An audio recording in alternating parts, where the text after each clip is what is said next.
Within few minutes, we will begin the Korea-Bhutan International Forum on ICT for Education Development. For distinguished speakers and guests joining from venue, please turn off or put your mobile phones into the silent mode. For those of you joining through the Zoom, please turn your web camera on and then mute your audio. Also, open the YouTube channel with other devices. Translation will be delivered in ear, so you must be put onto the channel 0. And there will be a simultaneous interpretation in the venue. This forum will be broadcast live online in compliance with COVID-19 quarantine regulation.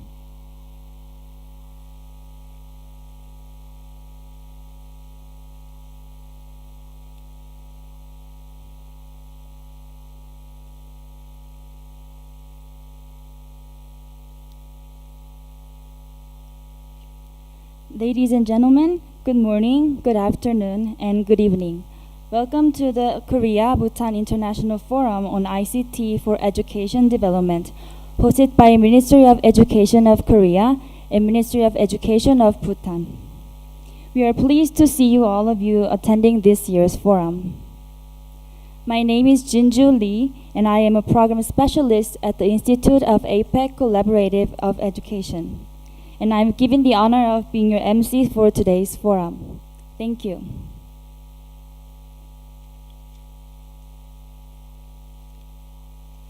The world facing on the fourth industrial revolution and the global pandemic brought us the profound impact on educational side.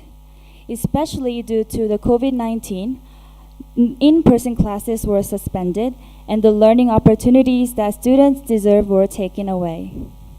Accordingly, Korea have made every effort to ensure the sufficient learning opportunities for the students. In order to contribute to achieving the UN Sustainable Development Goals, number 4, ensuring inclusive and equitable quality education and promote lifelong learning opportunities for all, the Ministry of Education of Korea has been implementing the innovative ICT integrated pilot classroom project from 2011. Which aims to improve the educational environment of partner countries and strengthening the capabilities of ICT utilization on education through the establishment of innovative classes and supporting of the training programs. Through the project, the Korean Ministry of Education built on a partnership with the Ministry of Education of Bhutan. As a result, the innovative ICT integrated pilot classroom was built in Rosaling Middle Secondary School and at Chencholing Higher Secondary School this year. Today's forum will be held under the theme of preparing for the COVID-19 era, establishing a forum for discussion on ways to share the educational informatization policy through ICT in the global education field. This event will be held both online and offline. It will be live streamed online and YouTube channel for both Korean and English. Before we begin the forum, I would like to introduce the VIPs who are with us. They are also connected on the Zoom program. We would like to first introduce the participants from the venue. We have His Excellency Mr. Jai Virai, the Ministry of Education of Bhutan. And we have Mr. Karma Galai, Director General of Ministry of Education of Bhutan. From Korean side, we have Ms. Chae Yu-jin, Deputy Director of E-Learning Division of Lifelong and Vocational Education Bureau, Ministry of Education of Korea. And we also have Mr. Gu Wei-chul, General Director of Ulsan Metropolitan Office of Education. We have Mr. Cha Jung-chan, the President of Institute of APEC Collaborative Education. We also have several participants joining through the Zoom. We also have from Bangladesh, we have Mr. Muhammad Abu Hossain Kayas. He is a researcher officer of Directorate of Secondary and Higher Education. And we also have a guest from Colombia. We have Ms. Victoria Gomez, a Senior Advisor, Cooperation and International Affairs Office, Colombia Ministry of Education. We also have a guest from Georgia. We have Ms. Diana, the Chief Specialist, International Relations and Strategic Development Department, Ministry of Education and Science in Georgia. And from Guatemala, we have Ms. Shirley.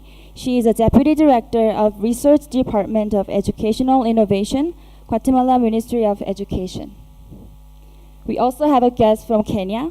He is Mr. Francis. He is a head National ICT Innovation and Integration Center, Ministry of Education of Kenya. Next, we will begin the forum with the opening remarks. To kick off the forum, we have an honorable guest, Ms. Yu Jin, the Deputy Director of E-Learning Division of Lifelong and Vocational Education Bureau, the Ministry of Education, with us to give her opening remarks. She will be coming up to the stage. And ladies and gentlemen, please welcome Ms. Yu Jin.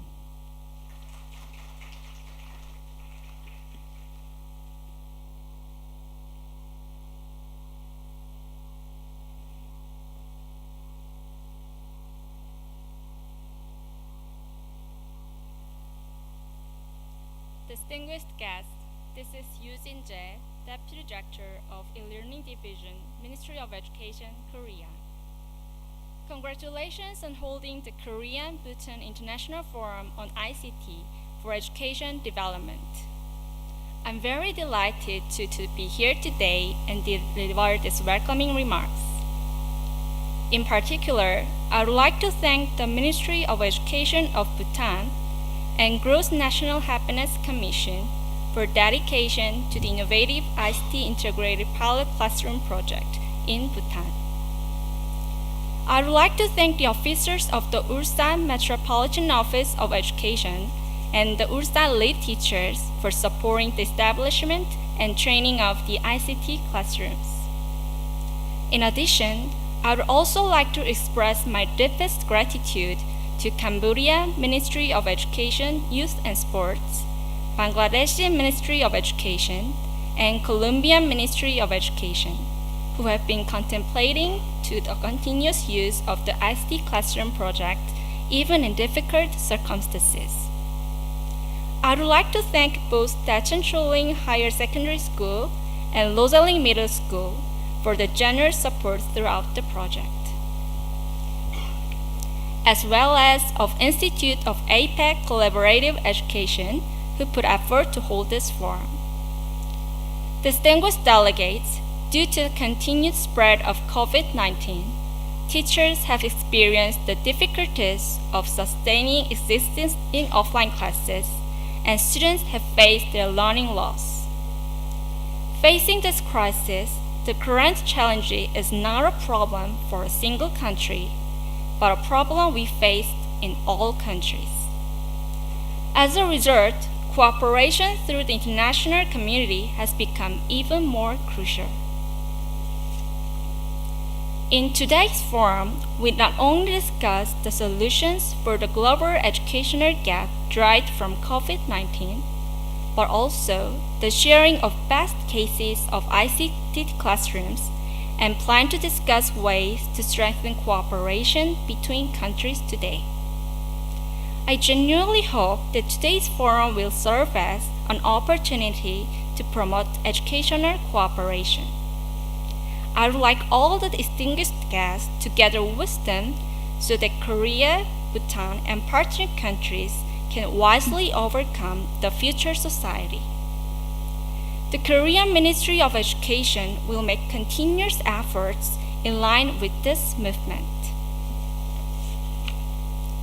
Once again, I would like to express my sincere gratitude to your dedication on the entire process of the ICT Classroom project, and we wish the great success of this forum. Thank you.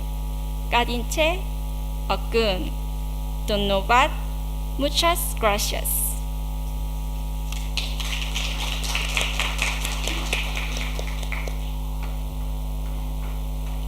Deputy Director Ms. Yu Jin, thank you very much for your meaningful opening remarks. Then there will be a welcoming remarks from His Excellency Mr. Jaiburai, the Ministry of Education of Bhutan. Ladies and gentlemen, let me invite His Excellency Mr. Jaiburai for his welcoming remarks. Please give him a warm welcome.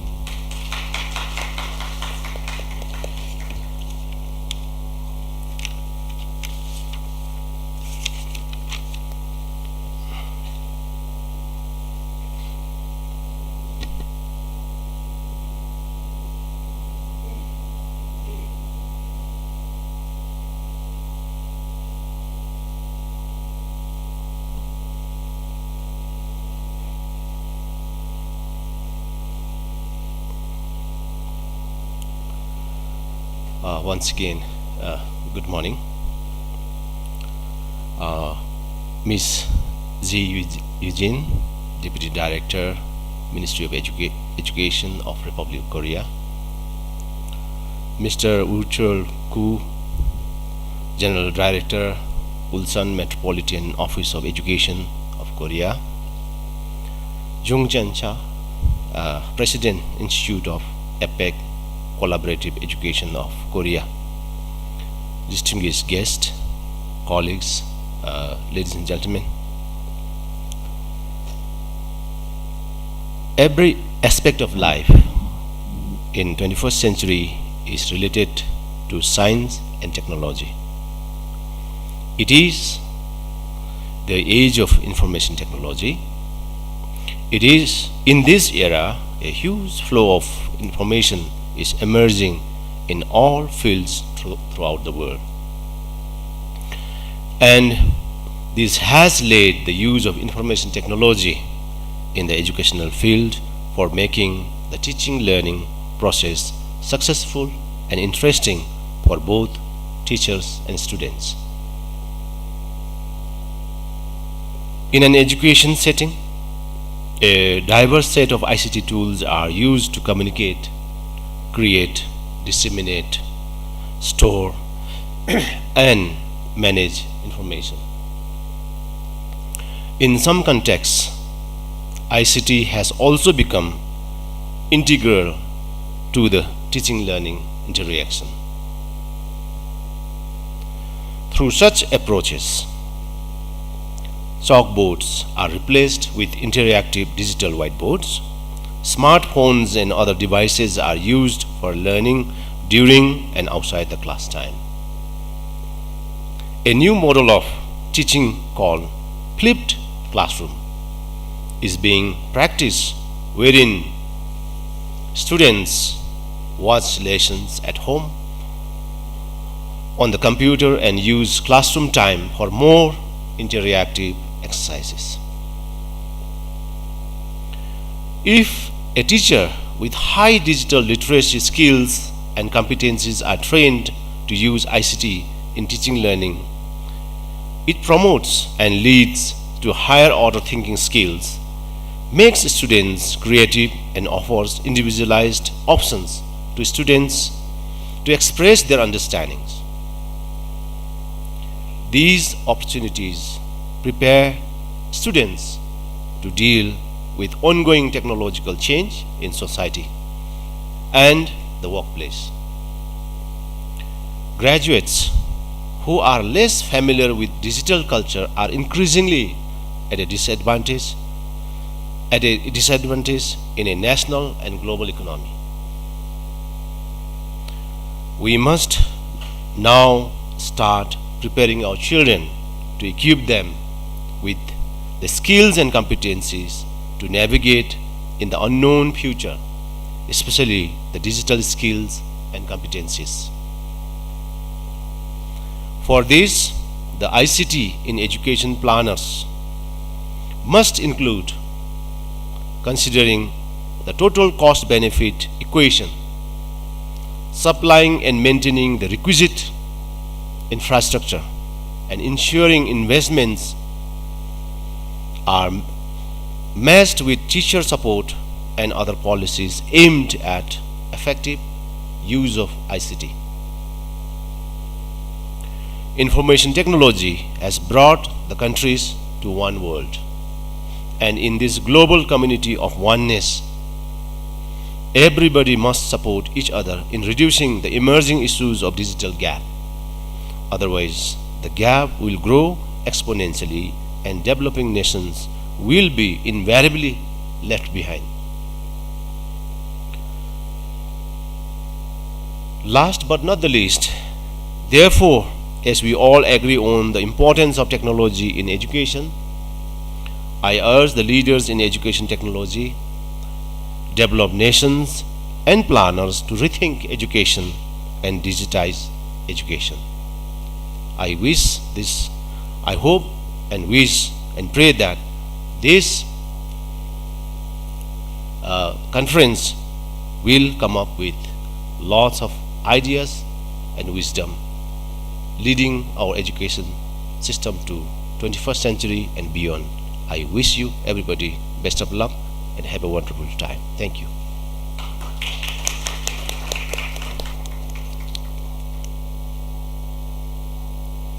Your Excellency Mr. Jaiburai, thank you very much for your warm welcoming remarks. Ms. Eugene Jae and Your Excellency Mr. Jaiburai, I believe your speech makes this forum more meaningful. Thank you once again. We will start session 1 with the theme of current status and development plans for education informatization in both countries. If you have any questions regarding the session, please scan the QR code and upload your question. Please do not forget to mention the speaker's name and the session. On session 1, we will have 3 speakers from Korea and Bhutan. Start with Ms. Jae Yoo-jin, who is a Deputy Director of E-Learning Division of Lifelong and Vocational Education Bureau of Ministry of Education, here to talk about the visions, value, and the development of Plan of E-Learning Globalization Project. Please welcome Ms. Jae Yoo-jin.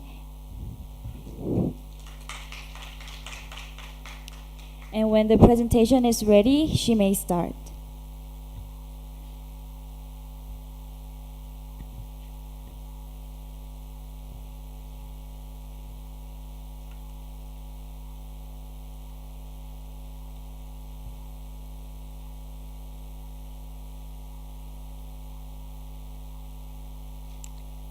Good morning.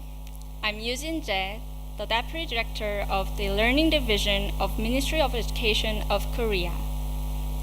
Before starting the presentation, I would like to express my deepest gratitude to Ministry of Education of Bhutan and Institute of APEC Collaborative Education and many other officers. The topic I will present today is the vision, value, and the future direction of the e-learning globalization project. Here are the content what I'm going to make a presentation for today. Starting with the background, contents, and result of the project, I would like to share you the vision, value, and future direction of the project. E-learning globalization project started in 2005 with the aim of reducing the global education gap. Through the project, we could effectively respond to the requests from the partner countries of sharing the Korean educational informatization knowledge and aiming to be a strategic partner for sustainable development in the education field. The e-learning globalization project consists of 3 main components. The first component is the ICT infrastructure and teacher training. It contains innovative ICT integrated pilot classroom project, which is implementing the future classroom, reflecting Korea's accumulated experience and know-how in ICT in education. Also, through the Click and Solo School project, we are supporting to develop the capacity and digital literacy of the partner countries. The second component is capacity building of educational policymakers and students. It contains AELT, we call APEC e-learning training program, which is the capacity building program for the policymakers of the APEC member economies. And moreover, we are doing the e-learning international consulting program and hosting the e-icon world contest, an e-learning application competition for K-12 students. Last but not least, we are hosting the EdTech Korea Forum and the EdTech Korea Fair every year in September.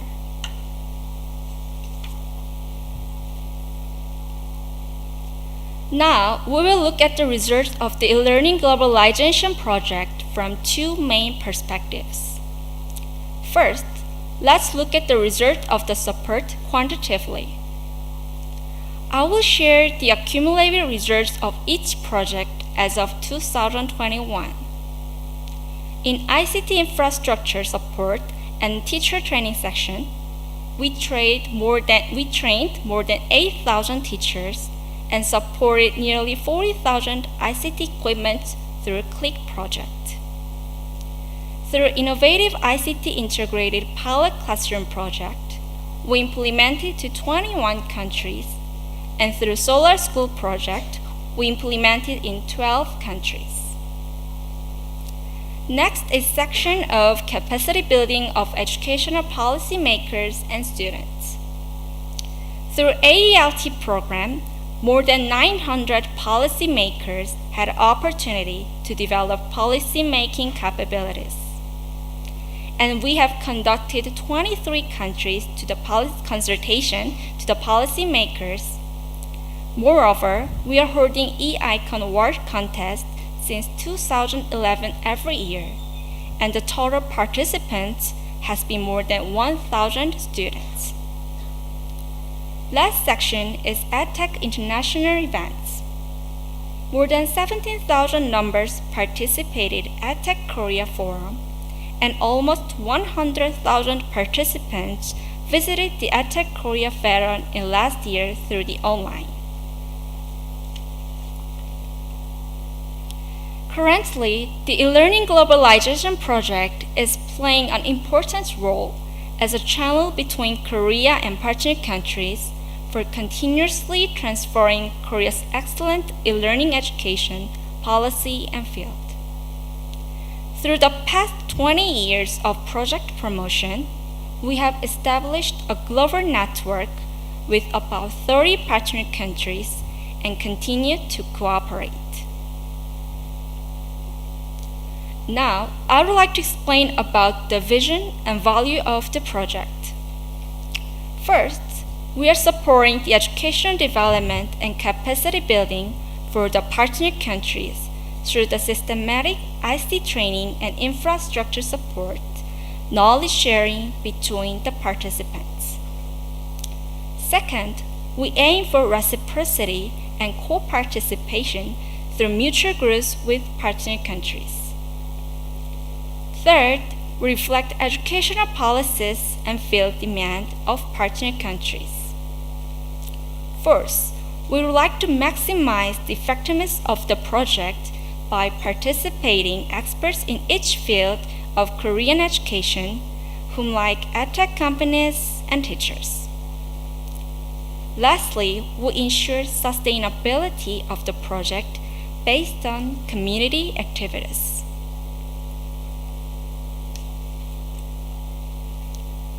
Through the interview of the stakeholders who participated in the project, we could indirectly evaluate our project. Let's look at it. First, a teacher in Bangladesh said that he discovered the possibility of digital transformation of Bangladesh educational field through CLICK program. And a teacher in Uzbekistan said he was trying to spread what he learned in Korea to the school and the community. In addition, the Deputy Director of the Colombian Ministry of Education said that the teachers who participate in the project have shared many activities across Colombia. The Vice Minister of the Indonesian Ministry of Education, Culture and Research has said that he hoped that the e-learning globalization project can improve the digital literacy of many Indonesian teachers. Lastly, Director of Campo Verde Public School stated that through the innovative ICT integrated pilot classroom project, Paraguayan students could finally have the future classroom that can build ICT strategy. As such, the e-learning globalization project was evaluated as a sustainable project that can support the development and spread of the digital education in partner countries. Lastly, I would like to talk about the future direction of the e-learning globalization project. First, we would like to establish the global lead community between Korea and the partner countries to make a self-sustaining operation of the project. Second, we would like to establish a network of the global policymaker and hosting forums. Moreover, we are willing to maximize the effectiveness of the project through our many years' experience of the blended training, which is conducted by real and non-real time to the partner countries. First, we would like to promote development altogether by discovering and sharing the best practices of the project. On the other hand, we would like to strengthen the value of the project by developing it into the activity on which not only participating teachers, but also students who are the final user of the education. In addition, we would like to encourage to make the cooperation not only with Korea, but also between the partner countries. For the last, we are willing to support the growth and development of the edtech industry between Korea and the partner countries. This concludes my presentation. The Ministry of Education of Korea will always be together and cooperate with the partner countries for the sustainable development of the global digital education. Thank you for your attention. Gadin Terra.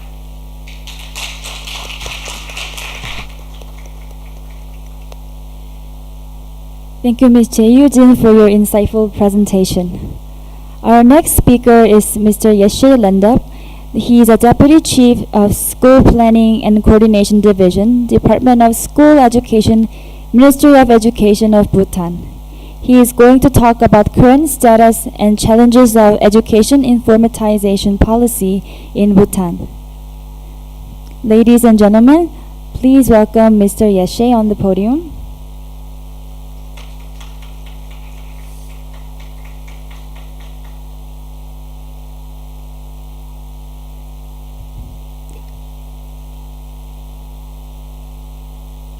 When the presentations are ready, he may start the presentation.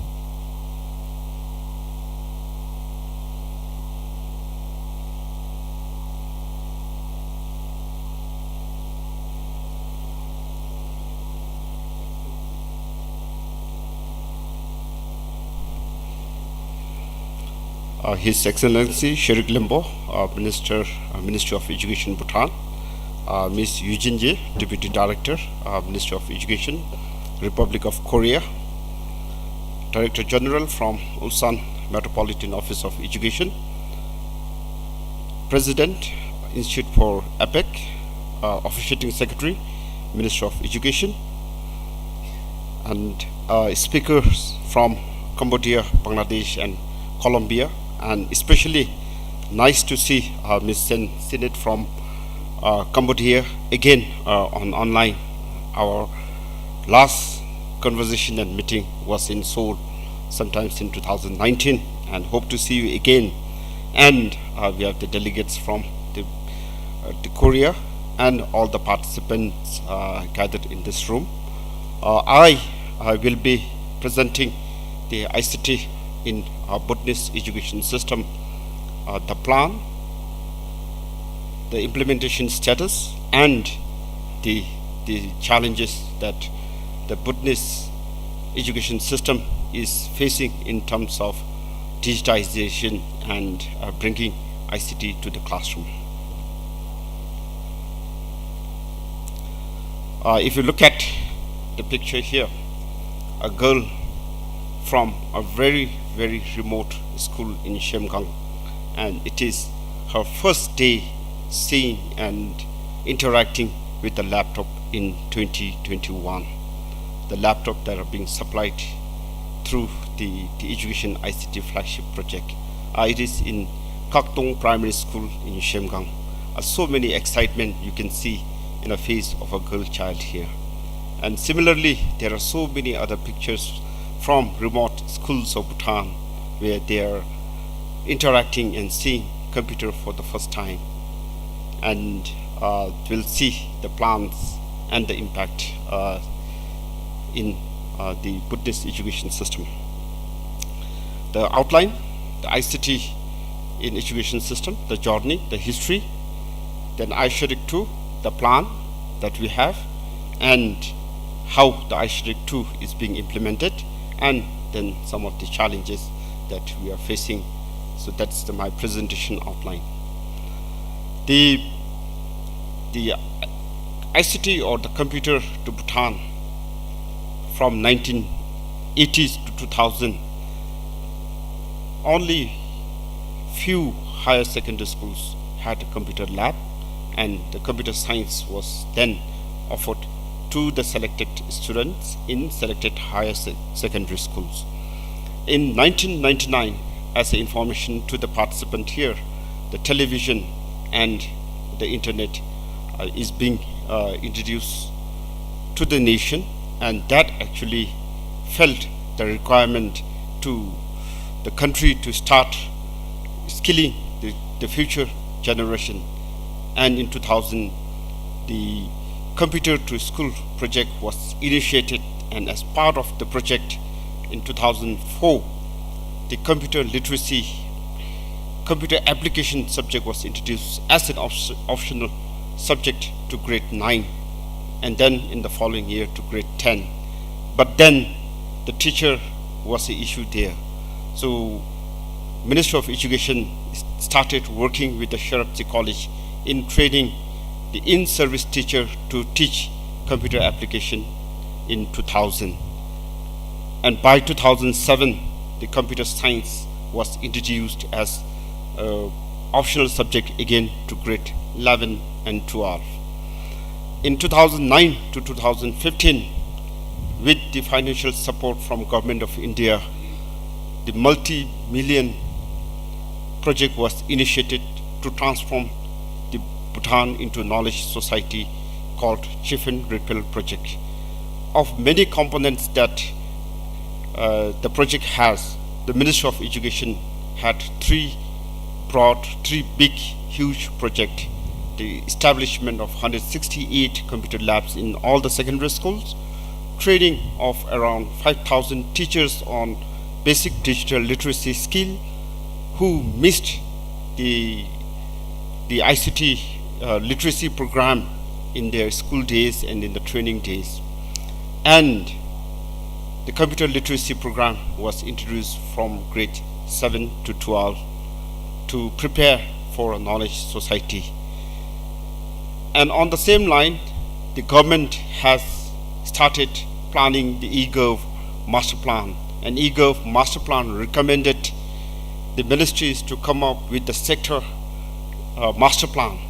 And in 2014, Ministry of Education, with support from Ministry of Information and Communication and with the support from the Temasek Foundation Singapore Ministry, then started developing the first ICT master plan called ISHRIC. The master plan ended in 2018 with not so much we couldn't actually fulfill most of the projects that are being outlined in master plan 1. In 2019, with the support from UNESCO Bangkok office and the technical expertise and the Buddhist education experience officials, ministry developed the ICT master plan 2, and it will be ending soon, and we are looking forward to carry on with the 5-year master planning process to ensure that whatever the ICTization takes place are well coordinated, well strategized and rationalized. The core mandate or the rationale of going ahead with the master planning process is there are actually just two rationale here.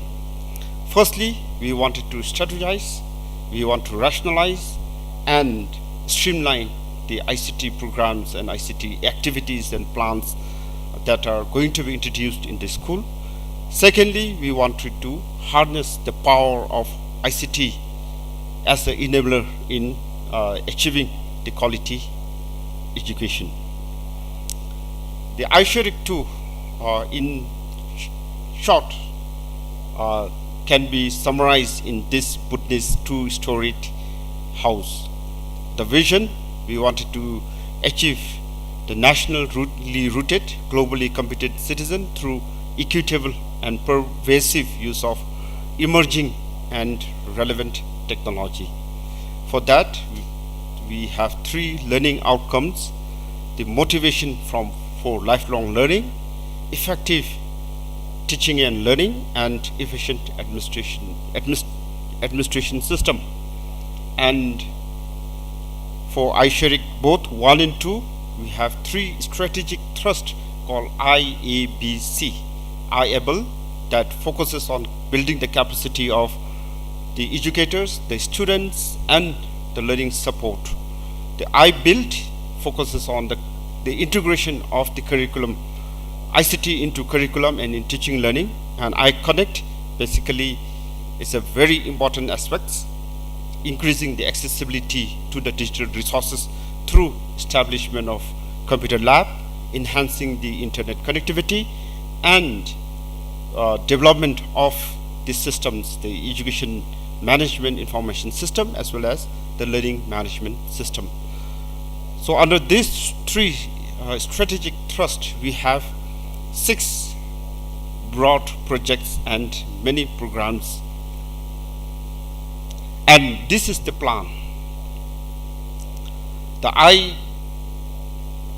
IABLE, the capacity development, as I shared, it will firstly we wanted to build the capacity of the educator, and it is, as remarked by Deputy Director, it's the teacher who makes the difference, and we really need to work hard to build the capacity of the teachers in the utilization of ICT in the classroom and change their attitude in convincing them that ICT will bring impact on the student learning.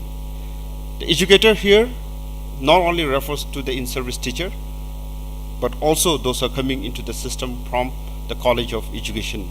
The teacher graduates coming out of College of Education must be equipped with the ICT skills and competencies.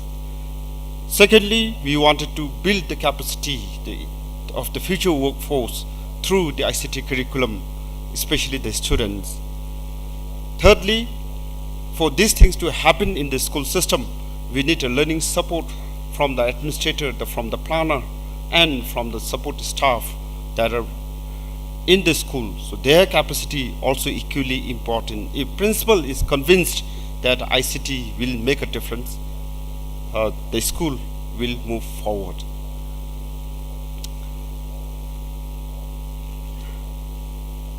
The IBuild, building the digital resources, integrating the ICT in the curriculum, and also the curation of what is available online.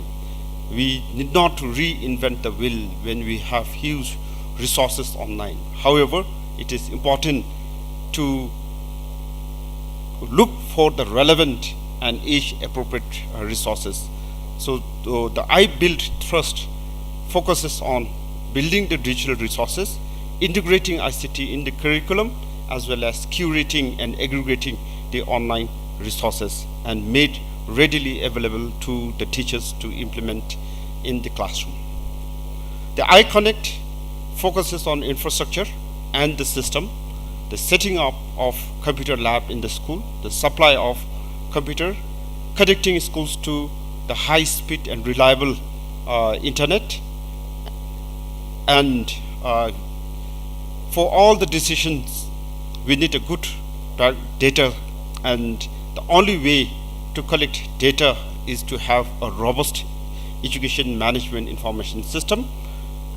And going forward, COVID has taught us a lot of lessons, and having a learning management platform is very, very important, and we wanted to come up with the learning management system. The resources to implement the iSharic 2. So we have Broadly, it's being aligned to the 12 5-year plan, and we have two major funding support through the Education ICT Flagship Project and the Digital Drukil Flagship Project. The status, if you look at, in IABLE, the College of Education has already initiated in introducing a model on the ICT in teaching learning, and they have started offering to the pre-service teacher. The competency, we have a Bhutan professional standard for teachers, and under BPST we have two focus areas dedicated to ICT. The focus area 3.3, the positive use of ICT, and the focus area 4.3, teaching learning material including ICT. We have elaborated these two focus area and developed the ICT competency standards for teachers. At the moment, in collaboration with the Mahatma Gandhi Institute of Peace and Education, the UNESCO Institute, we are in the process of training around 100 teachers on digital teacher, equipping them to be a digital teacher. The master trainer is ongoing. Once the master trainer training completes, that training will be further given to the rest of the teachers. The ICT curriculum for the students are being implemented from grade PP to 12. It is a compulsory subject with the coding as a major component. In iBuild, as the post-COVID, we relooked into the curriculum, and the ICT is being already incorporated in the curriculum, and at the moment ministry is working on the curating and aggregation of the resources, and we will be developing the resources that are not available and that are not relevant to our context. In iConnect, we have supplied around 11,000 computers to the schools, and at the moment the computer student ratio for the primary school stands at 1:8 and around 1:12 for the secondary schools. However, in most of the larger schools, the computer is not so sufficient, so ministry will be working towards increasing the accessibility to the digital resources in upcoming years. Internet connectivity through Digital Drukil Flagship Project, and with the support from Ministry of Information and Communication, all the schools are now connected to the optic fiber. Even the remotest school have now access to internet. We will be assessing the quality of the internet to these schools, and will be working towards improving the bandwidth and the reliability of the internet in the school. We have developed the robust EMIs, and it is at the moment in the implementation stage of the first year one, and we'll be continuously improving the EMIs and make it user friendly to the users, and especially to the schools where they fit the data. Learning management system is being developed, and we are yet to implement. We will be training teachers on how to use the LMS and developing the courses in the LMS in coming months. And this is the implementation status at the moment in terms of digitization of the education system in Bhutan. However, we do have some challenges in taking internet to the classroom. Firstly, the capacity. Although we will try to build the capacity of the teachers, we still lack the expertise in terms of building the educational resources, in terms of making the education platform interactive to the schools. The big challenge that we have at the moment is to change the attitude and convince teacher that ICT will make a difference. The other key challenge that we face at the moment is the ICT teacher. The ICT at the moment in lower classes are being taught by the general teacher. We did try to build their capacity. However, we feel that it's not enough. We will have to continuously build their capacity and make them competent so that the knowledge, skills and competences are being transferred to the students.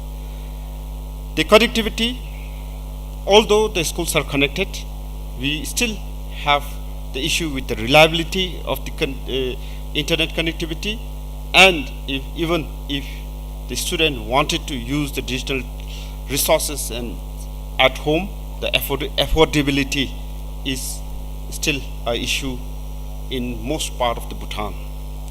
Digital devices at the school, as compared to a year ago, we did achieve some comfortable zone. However, the larger schools still have some issues with the accessibility, and even at home also many students do not have access to the digital device. Forget about the laptops and the computers, even the accessibility to a smartphone is a challenge. The digital content and the tools. The digital content, although we have a huge resources online, we are trying to curate and aggregate. However, we are not really confident to actually ensure the relevancy. The tools, the apps which are even like not so accessible to most of our educators as well as to the students. So these are some of the challenges that at the moment Bhutan is facing, and we will work towards addressing this challenge, and we would require, even as remarked by my minister, the global leaders in education technology, if they wanted to reduce the digital gap, and if they can commit to making the education accessible, especially the basic education accessible to all the students, we would urge the global leaders to make the education platforms and the resources accessible to the students. With this, thank you, President.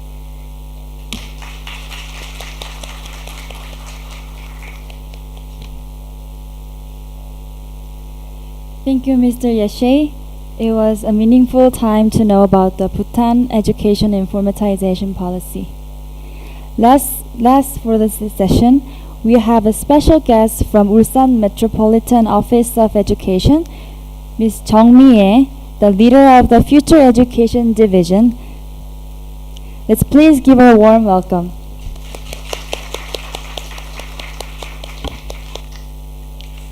Kujujang Pola.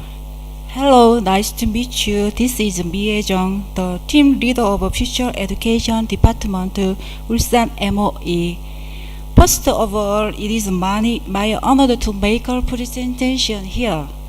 The topic of presentation today is the direction and the vision of Ulsan ICT education informatization.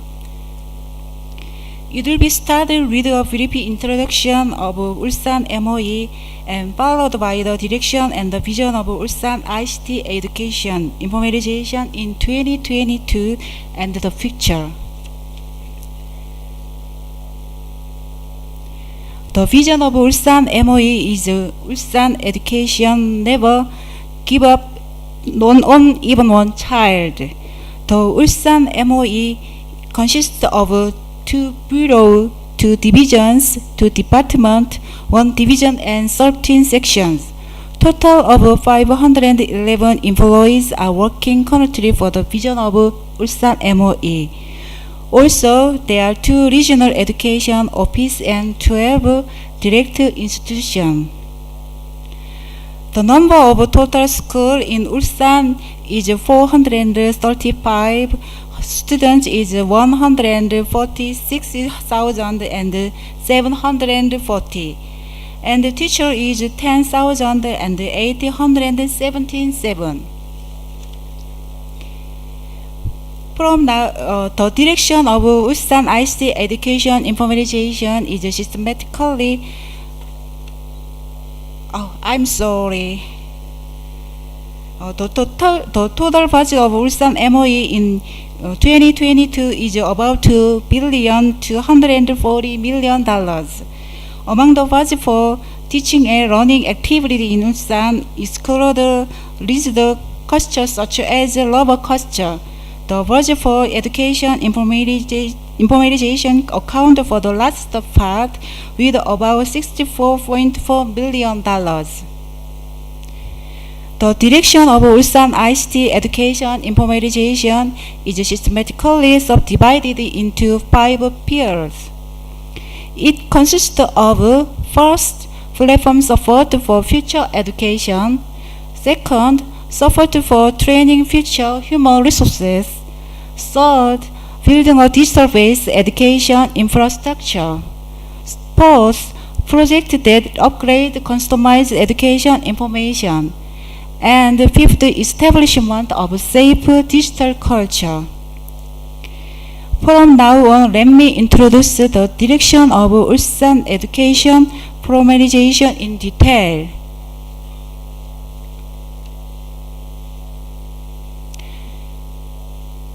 First, we support various platforms for forming the converged future education environment.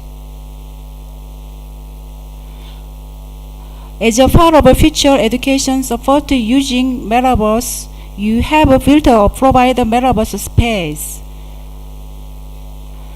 where students can explore their own career without any restriction of time and space. Also, to enhance teachers' realistic teaching abilities, we have support for the application of Metaverse curriculum and develop Metaverse textbooks. It will be published in this year. Especially to avoid the educational gap, we support in various ways, such as online joint curriculum between schools, online class support. Also, to provide various student-centered educational contents, we support them by operating e-learning center and establishing AI-based elementary learning support system.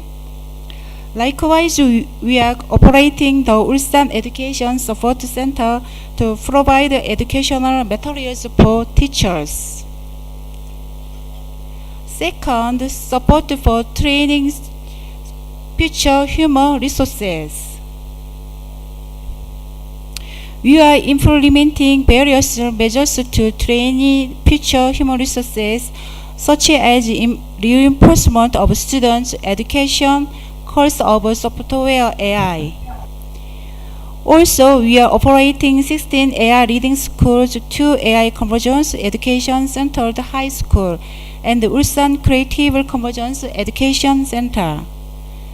In order to train the future human resources, it is essential to strengthen teachers' software AI capability. And to do this, we are providing support for graduate school of AI convergence education, teacher information training, and school visiting AI education.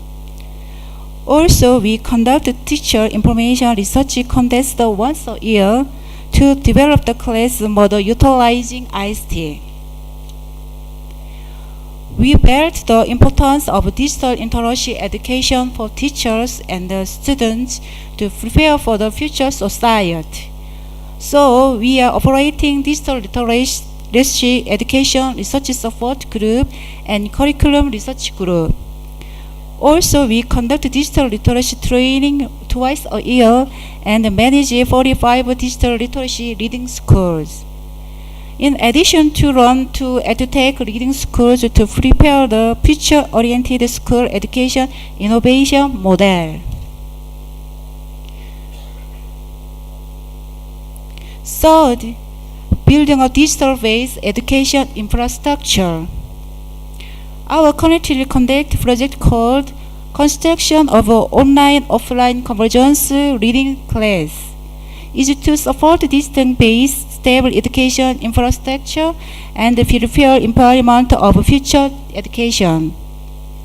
The key point of this project is to build a learner-centered interactive learning environment from teacher-centered environment by providing electronic blackboard in all classroom and smart device per student. And it can result as students self-directed creativity. And we are providing stable and smooth ICT education environment by distributing computers for student education and building the network for our schools. To prepare for the rapidly changing future environment, we have planned to build 31 Green Smart Future School by 2025 with a digital-based innovative teaching and smart learning environment, such as AR, VR experience space, maker space. And it is in progress already. Let me show you an actual class scene to help you understand the advanced online-offline convergence classroom that I mentioned earlier. The place of the class is elementary and high school.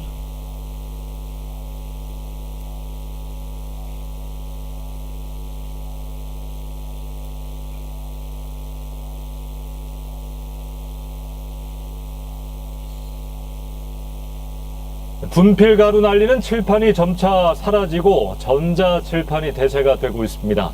시교육청은 올해 안에 모든 초중고 교실에 이 전자칠판을 설치하기로 했습니다. 김익현 기자입니다.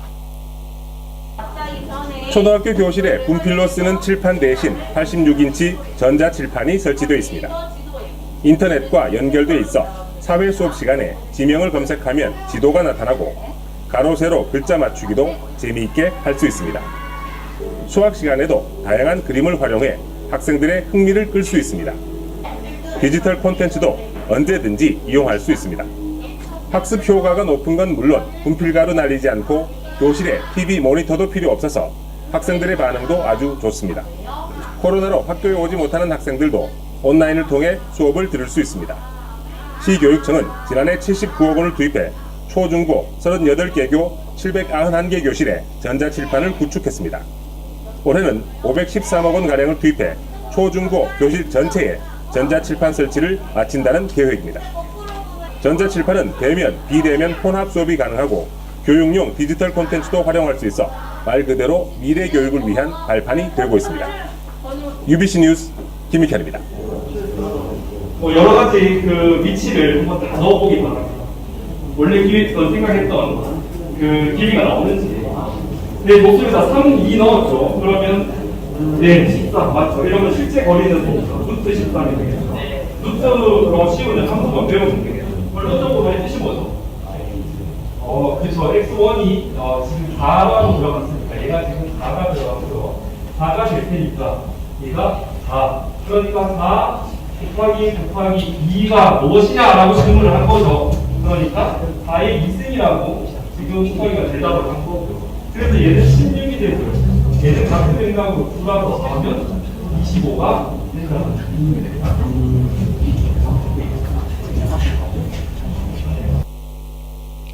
Did you see? We are striving to build the online-offline converged reading class to realize the future education so-called dreams come true. Then let me continue to next part. Fourth, project that upgrade customized education information. The main point is customized education informatization service support and globalization of Ulsan education informatization. Customized education informatization service include PC supply, internet cost support for low-income students, online class support for students with health disability, and operation of a REM study room.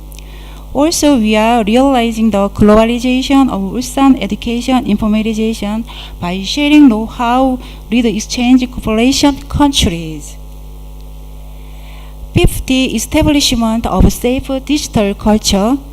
We conduct information security enhancement training and system inspection every year round. And to raise students' right digital culture awareness, it is required to conduct information communication ethic education at least once per semester. And we support prevention, counseling, and treatment by conducting diagnostic tests for first elementary, first middle school, first high school students. The purpose of the Ulsan ICT education informatization direction implemented so far is to realize the vision of Ulsan education information that opens future by participating together with no one is left behind. If Ulsan ICT education informatization in 2022 is focused on building the visual digital environment and providing various contents, the future direction and the vision of Ulsan ICT education informatization will be focused on nurturing future talents by providing learning methods and opportunity, and the students can directly implement it and realize for real. That is all I prepare about the direction and the vision of Ulsan education informatization. I wish for the development and well-being of Bhutan. Thank you very much. Katin Chela.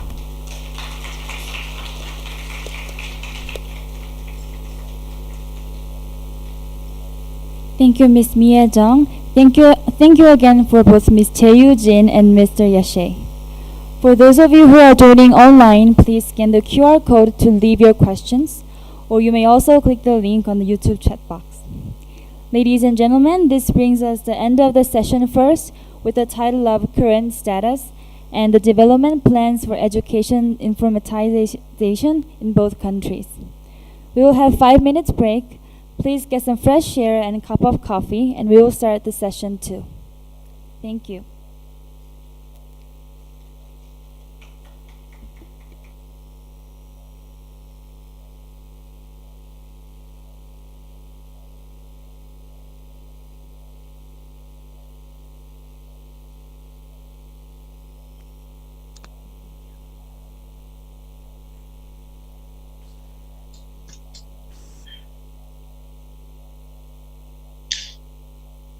Good morning and welcome to my presentation. First, I would like to thank to the Minister of Education for inviting me in this place to visit.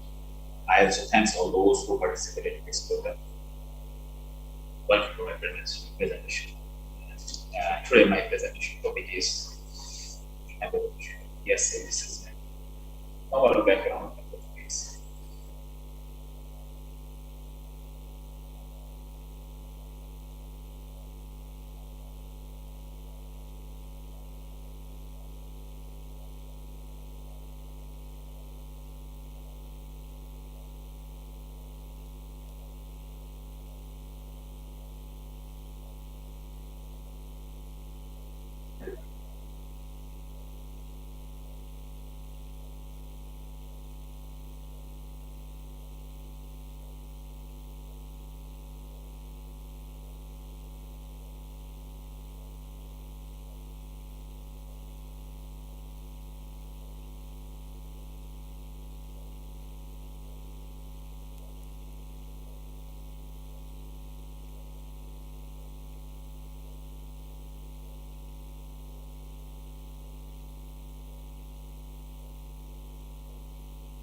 Hello, Miss Sang Sinet.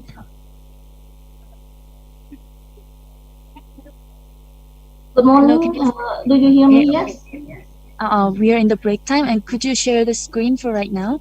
So we have to stay still with the screen shared. Okay. Okay. Yes. Do you see? And yeah, the full screen, please. Okay, a moment, please.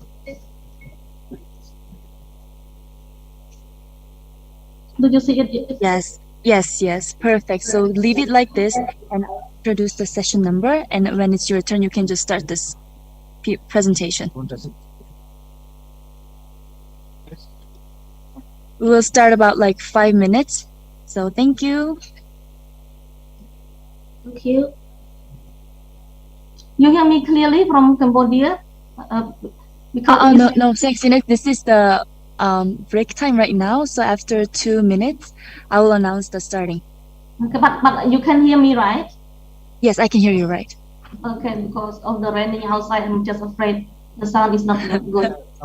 No, I can hear you clearly. Thank you. Okay, thank you. Only 2분만.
Miss Sinet, just in case, can you move the that? Can you change the second slide just in case it passes? Just in case. Yes, perfect. Thank you.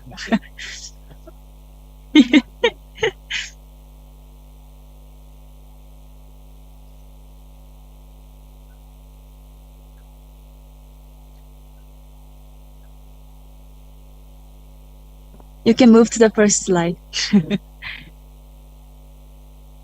Are you doing the research, Solar?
We will start the session 2, so distinguished guests, please have a seat and mute your audio.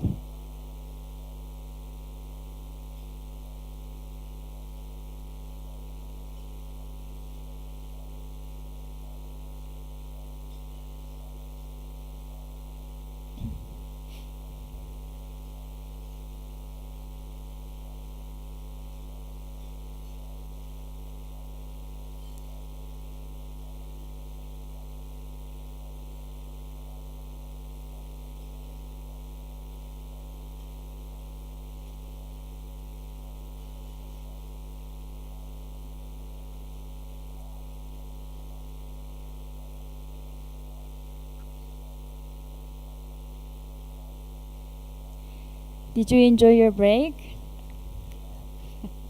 Now we will start our session 2, best cases and future plans for the operation, utilization, and management of ICT classroom. Especially for this session, we have a very special guest from other partner countries. We have Cambodia, Bangladesh, Colombia, and they are our partner countries of the ICT Integrated Pilot Classroom project. Delegation from Cambodia and Bangladesh will share their best cases of ICT classroom utilization. In addition, we will also take a look at Colombia's future plan of their ICT classroom. And lastly, the delegation from Ulsan Metropolitan Office of Education of Korea will share the teacher community activities. The first presentation will be delivered by Ms. Sang Sinet. She is the Deputy Director of Department of Informatization Technology from Ministry of Education, Youth and Sports, Cambodia. She will share us the best cases of ICT classroom class innovation and disseminate training. Again, if you have any questions regarding the session, please scan the QR code and upload your question. And please do not forget to mention the speaker's name. Let me invite Ms. Sang Sinet. Ms. Sang Sinet, are you with us? Yes, I'm here. Okay, then let's warm welcome to Ms. Sang Sinet. Thank you very much for your introduction. A very good morning, distinguished guests, ladies and gentlemen. So I'm having a very great pleasure to be here joining this significant forum. My name is Sang Sinet, a Deputy Director from the Ministry of Education, Youth and Sport, the Kingdom of Cambodia, which I may next mention in short as MOI Cambodia.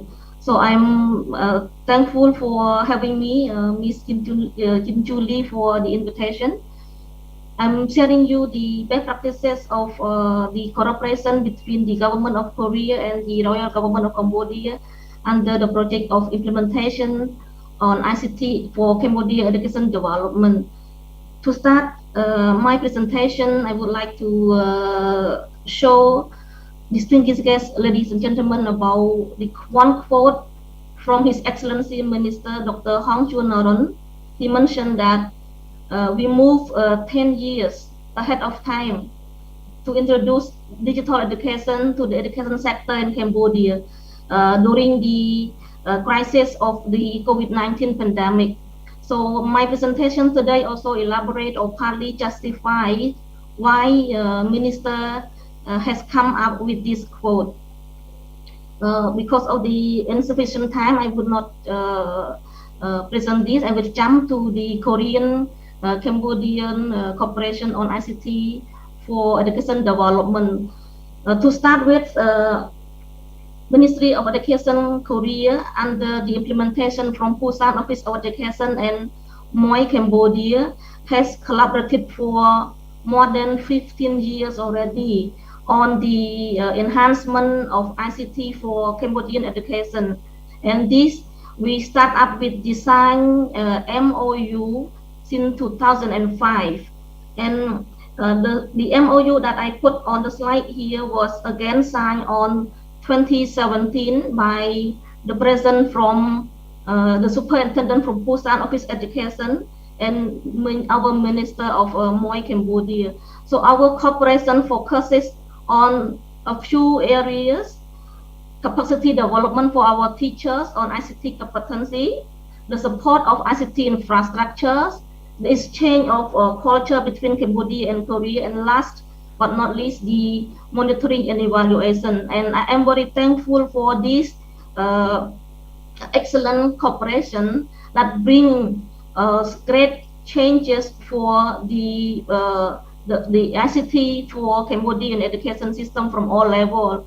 And we focus this collaboration on our primary and the secondary level. So for more than 15 years of cooperation between our Korean government under the Busan Office of Education, we have trained more than 400 of teachers on building their ICT competency to enhance their teaching and learning.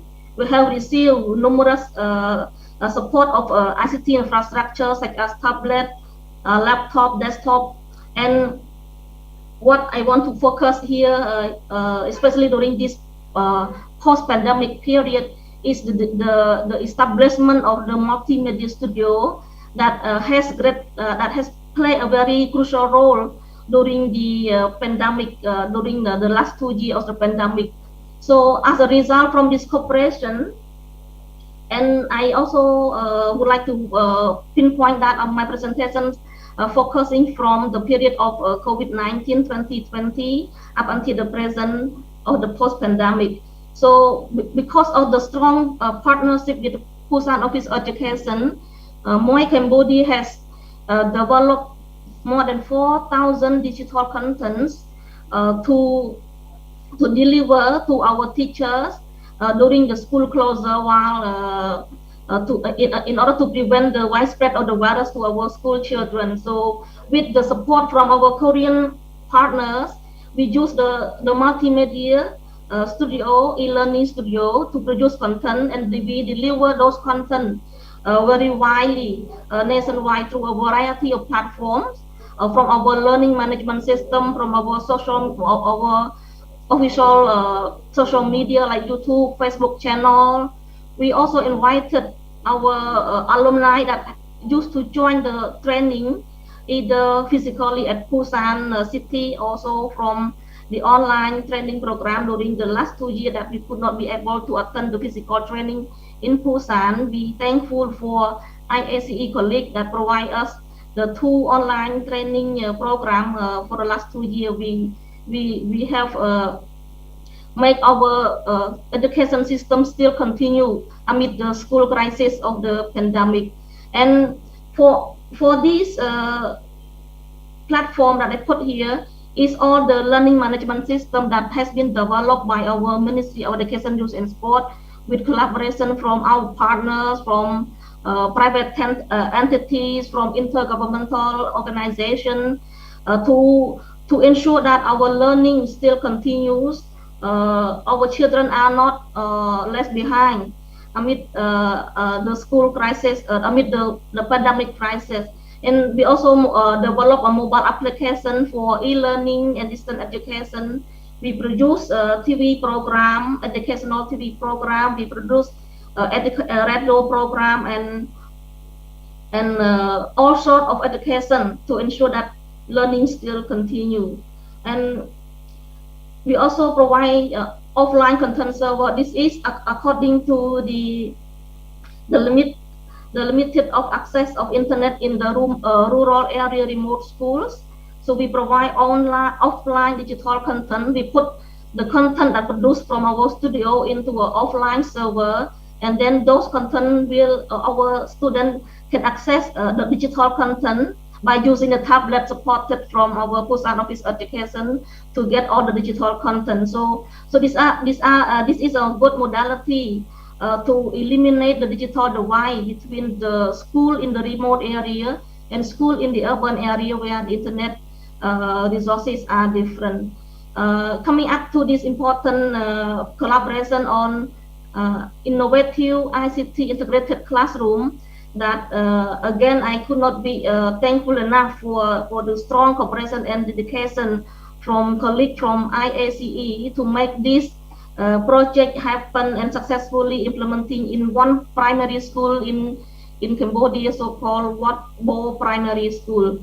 And this collaboration we actually plan to start since 2020, but because of the COVID-19, it is delayed, and then it was officially launched just late 2021 last year with the honorable guest from MOE Korea and His Excellency Minister of Cambodia, Cambodia, and the school also celebrated on site with the assistance from our colleague from IACE. So, and these are the regular training programs provided also by our IACE colleagues. And just recently, the program, I think for this year, early this month, the online training program has started, and to offer our ICT competency for our primary school teacher at the project pilot classroom in Watbo, and our teacher was very grateful, and they are impressed with what they obtained from the skill and application and software, that they can continue sharing those knowledge to ensure that their quality of teaching and learning in the real classroom is improved, and then produce our quality human resources from our primary school students in the 21st century. So what are these? I would not dare to say these are the best practices, but I would say our success story from the start, from the kick-off of the project implementation. In addition to the support from our colleague from Korea, my department, the Department of IT, also keep very regular meeting, either online or go directly to the school site to enhance the management system, to provide our training program to our school management, to our core ICT teachers there, to ensure that they are familiar, they are be able to utilize and make the best use of this important, of this significant ICT integrated classroom that has only one among thousands of primary school in Cambodia. So this is the one good model that we can learn from the success story of Korean and Cambodian cooperation on this project, and we share these experiences to our teachers nationwide. So I invited our core teachers, our core ICT teacher who manage the ICT classroom there to deliver what they obtain from the training program that they receive from our Korean teachers through online, although they are not be able to meet physically, but they could learn via Zoom, via the learning management system never banned. And then they offer the webinar to other primary school teachers throughout the country, and this is just a good start. We will continue doing so, make sure that what we obtain from this project will not only for the school itself alone, but for the benefit of the other school, of the other teachers, to enhance the digital education, to ensure that we don't just stay at this stage. We learn from the good model, we learn from the good modality, seeking for more cooperation from other stakeholders to ensure that this pilot classroom will sustainable, will be able to bring changes to our education system, starting up from this primary school level. And for the student activities, I am also impressed by the implementation from the school level.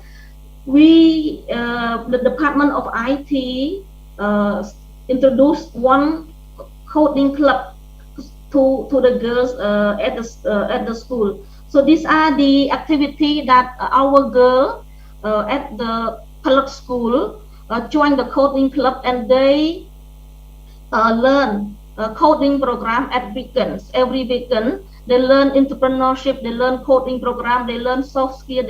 They start to think of the problem in their community and come up with a solution by creating a mobile application, a prototype mobile application, and then they enter the global challenge, so-called Technovation Challenge. It is a global coding program that allow girls to inspire by the technology. So our primary student in Wat Bo school, it is their first time, and it is one group in the primary school level in Cambodia that attend this challenge, and I could not be proud enough. That is just their first time, but they could enter the finalist, the national challenge.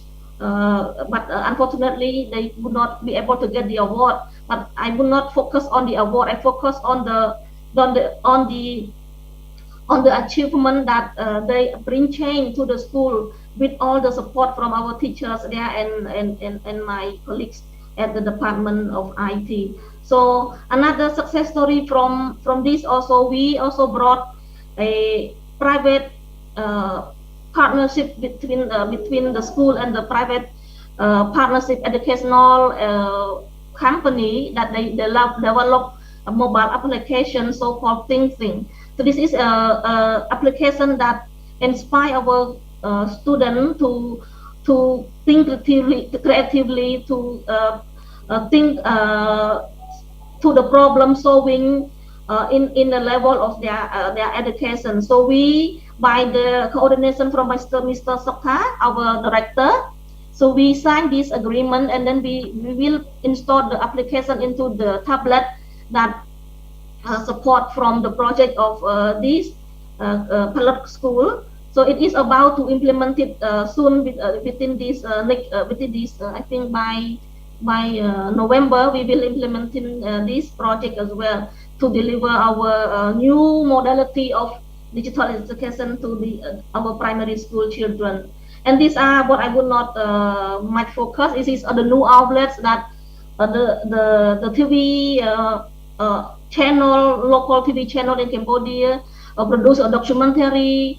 They interview our school managements there. They invited our school managements there to share best practices about how these ICT integrated classroom benefit the children. So these are all what I would like to say, and this success could not be happen without our knowledge sharing, without our support from both MOE Korea, IACE, and our dedication from the school level. And our challenges still happen, and then we will not much. We will learn from these challenges.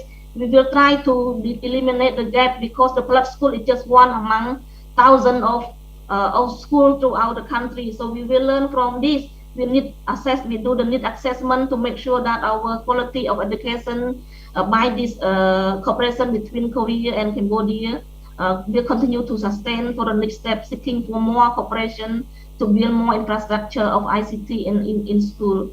And these are our ways that we need to build on our teachers and never sharing those best practice. We need a hard skill as well. We need textbook. We need to digitalize content. Make sure that all from the best practice from the support from Korea will not last when the project ends. We ensure the sustainability of the project onwards for the benefit of our children in Cambodia. So these are all what I am covering for today. I'm thankful, and thank you very much for your attention. Thank you.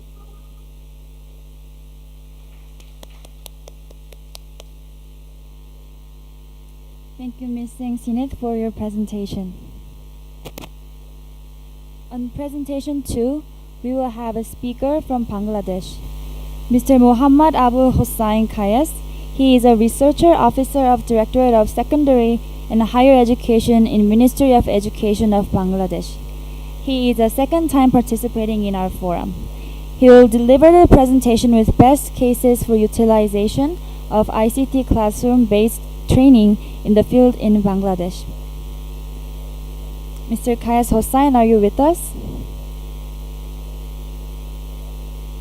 Yes, I am. Can you hear me? Please share your screen, and if you're ready, you may start the presentation. Okay, allow me to screen sharing, please.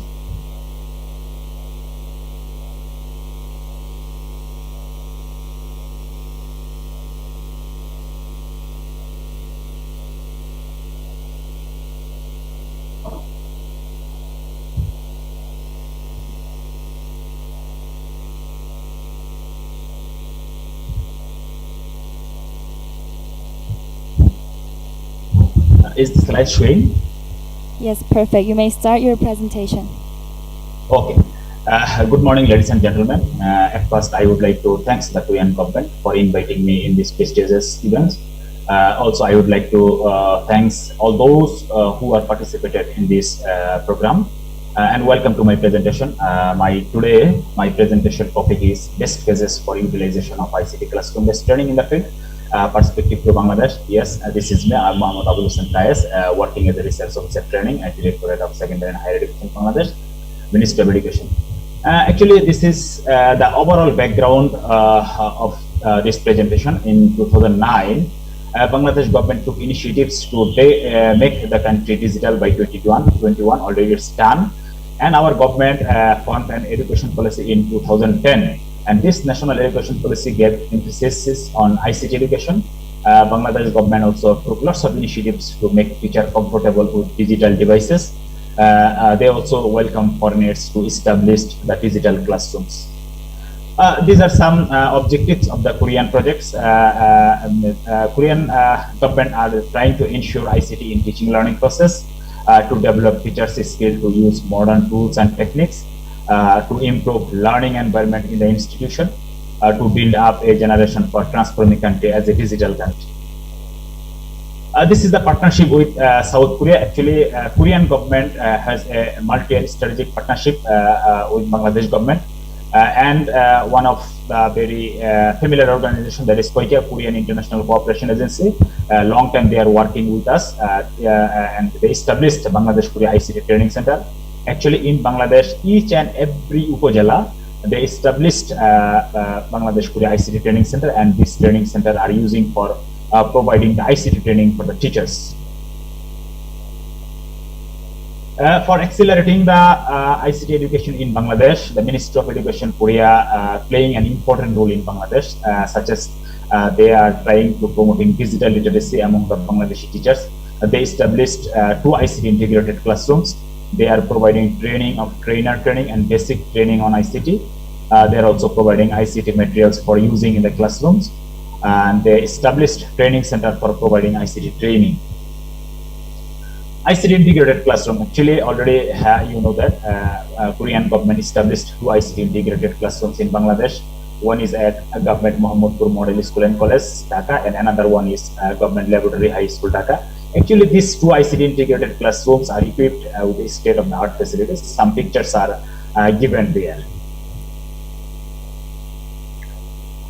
These are some pictures. These pictures are taken during conducting the teaching learning process in these 2 ICT integrated classrooms. And these pictures are taken during conducting the in-house training program in that 2 ICT integrated classrooms. Actually, this slide is on best uses of ICT integrated classrooms in COVID-19 pandemic. During COVID-19, all in Bangladesh, all educational institutions were closed, and a long time, all educational institutions were closed. And that time, Bangladesh government very much eager how to conduct the teaching learning process. Actually, that time, these 2 ICT integrated classrooms are the blessing for us. Because these smart classrooms enabling teachers to meet the unpredictable challenges of COVID-19. These smart classrooms are being used in recording classes for telecasting by Samsat TV. It is one of the national TV channels. During COVID time, we recorded the classes in this ICT integrated classroom and telecasting in our national TV channels. Teachers showed or recorded their classes and upload them in the YouTube channels, social media group, and school websites also. Students get the flavor of real class through the latest technologies while teachers took online classes.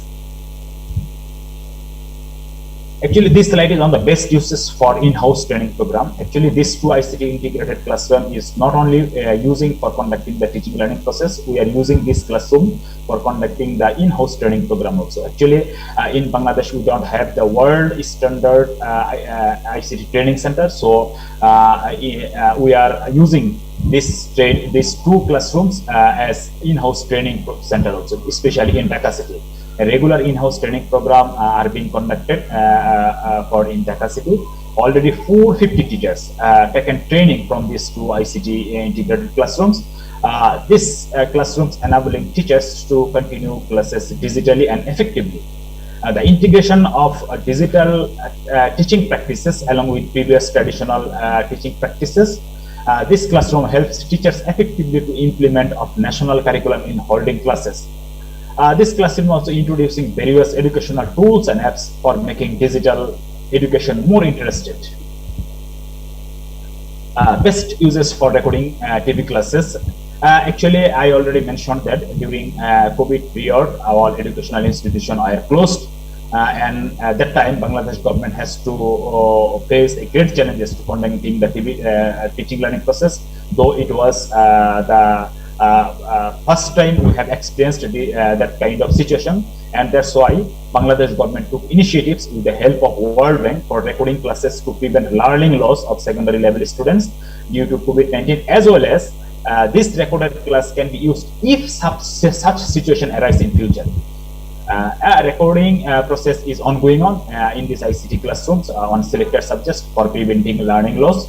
Actually, these recorded classes will be telecasted in national TV channel as well as different social media along with the normal classes side by side. Best uses for teachers and students. Actually, using this classroom, teachers and students are very much happy for getting the flavor of such standard ICT integrated classrooms. And nowadays, we are trying to implement the Sustainable Development Goal. And in education, Sustainable Development Goal 4, this classroom helping effectively to achieve the Sustainable Development Goal 4 and a change maker in education through the piloting classroom in those classrooms. Actually, these classrooms integration of a high-tech smart classroom, this classroom creating interest among students and teachers as well as in other communities.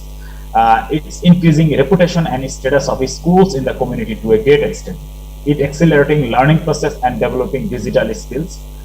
This classroom transforming analog system to digital system.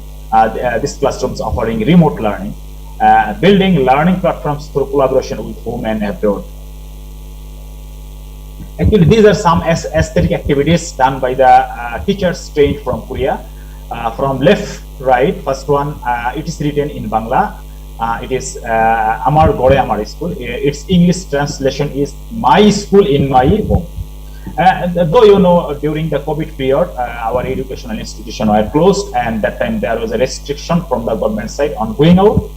One of the teacher who received the training from the Korean side started an online school sitting on her home, and students are receiving these classes from their home. And that time these online classes were very much popular. And left right, second one is Dhaka College Online School. Actually, Dhaka College is one of the famous colleges in Dhaka city. One of the teacher named Tania Shireen, she also received the training from Epic Collaboration Education. During COVID period, she started these online classes, and after that, another educational institution also started this kind of online classes. And third one, Bagherhat Online School. Actually, Bagherhat is one of the biggest district in Bangladesh. One of the teacher named Lovely Mullik, she received the training from Daegu Metropolitan Office of Education. And during COVID period, she started an online school named Bagherhat Online School. And in that area, this online school was very much popular. And the last one, it is also written in Bangla Muktopat. It is an open learning platform. Actually, the teachers who taken the training from the Korean side, they recorded their classes and uploaded it in this online platform. And anyone from anywhere can watch these classrooms anytime. Actually, these kinds of activities done by the teachers who taken from training from Korean side were very much popular, especially in during COVID period. Some outcomes of the ICT training. Actually, we have a lot of outcomes of this ICT training done by the Korean projects. Some are here. Students are more eager and engaged than before. Presentation has become easier, more comprehensive, and sustainable. These classrooms or these projects bringing frequent vibration in the presentation are easily possible for the teachers. Students have become more inquisitive. Students remain more attentive to the class.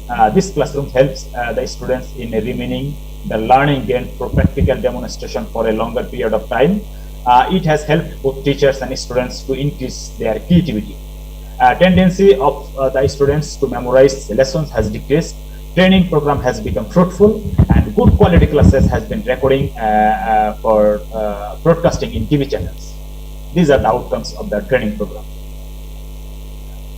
Actually, we have a lot of positive impact of this project, such as now teacher can utilize ICT in teaching learning activities in the best possible way. Teacher can use effectively different tools of ICT integrated classrooms.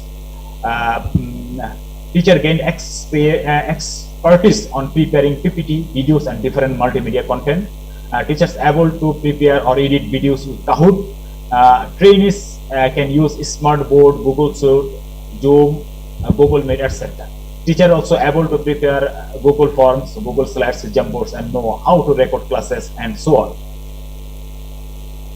This is the reflection. Actually, I have tried to link the interview of the two beneficiaries here. One is the students and another one is the teacher. I have taken their interviews on the reflection of the ICT classrooms. Let's first watch the interview of the students.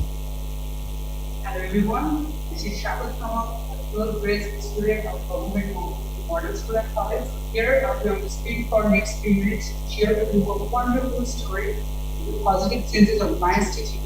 Glorious senses have been taken with all the because of this ICT integrated. They're outstanding right now. This classroom is dictated by South Korea. This classroom has added some dimension to the educational atmosphere of our institution. The entire education atmosphere of our institution has been modified tremendously. Our learning has been very comfortable and enjoyable for this classroom. All the complicated topics of science become absolutely simple when our teachers conduct their classes in this classroom. They show PPT, use video, and also use different educative sites and apps while conducting us. For an example, they use 2D and 3D animation video with the help of interactive group. Because of this, harder to the hardest parts of physics, chemistry, and others can be very simply visualized and understood. The most amazing thing that has happened with us is we have had a great utilization of time. Topic we were used to completing in 2 or 3 classes and they simply used a single class in this class. In the meantime, students started paying more attention to the class, they stay more determined and make progress, which is super cool. The students can use different devices including laptop, tablets while attending the class. And sometimes we take quizzes using those devices. This is really significant to disseminate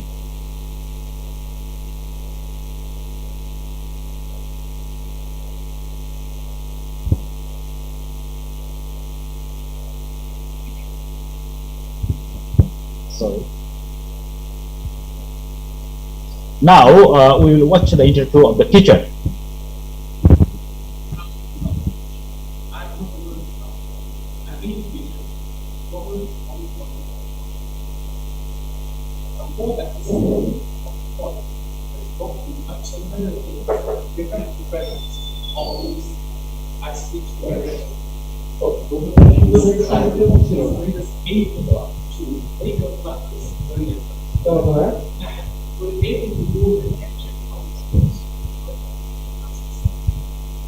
We can make a very complex, very easily different understand, very easily, and we can do this with the devices here.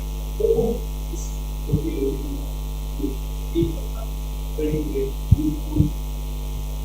even other certificates and other arena. It also demonstrate their capabilities in Google and use platform and chats and all the things that we have. Thank you. Actually, teachers and students are very much happy for getting the flavor of these world standard classrooms. This slide is on the community build-up. Actually, one community build-up is very much required for the teachers who receive the training from the Korean government, so that they can express their views and exchange knowledge and innovative ideas, so that we can meet virtually from any corner of the world, where we can learn about updated ICT education tools. Annual or half-yearly conference also helps to build strong bonds.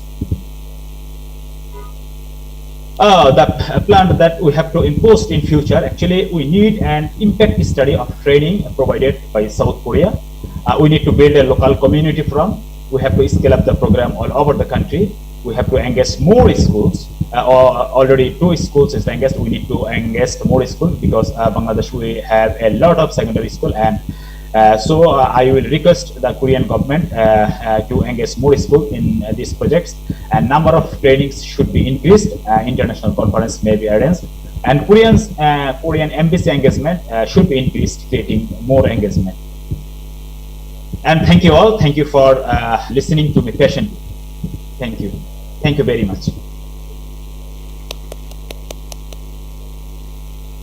Thank you, Mr. Kayas Hossain, for your presentation. For the next presentation, we will have Ms. Victoria Gomez. She is a Deputy Director, the Department of International Cooperation, Ministry of National Education of Colombia. She will deliver the presentation with plans for ICT classroom utilization and the reflection of the future policy in Colombia. She is joining through the online, so Ms. Victoria, are you with us? Yes, thank you. Please share your screen, and if you're ready, you may start the presentation.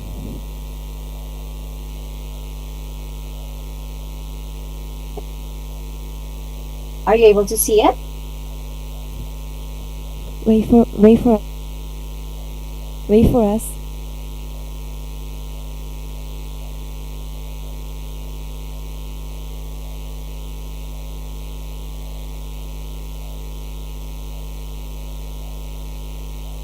Are you able to see the presentation?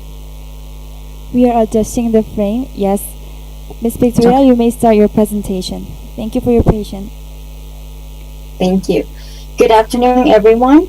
And from the Colombian Ministry of Education, we would like to thank you for inviting us to this important Korea-Bhutan International Forum on ICT for Education Development. Today, I've been invited to present the plans for ICT classroom utilization and the reflection of the future policy in Colombia.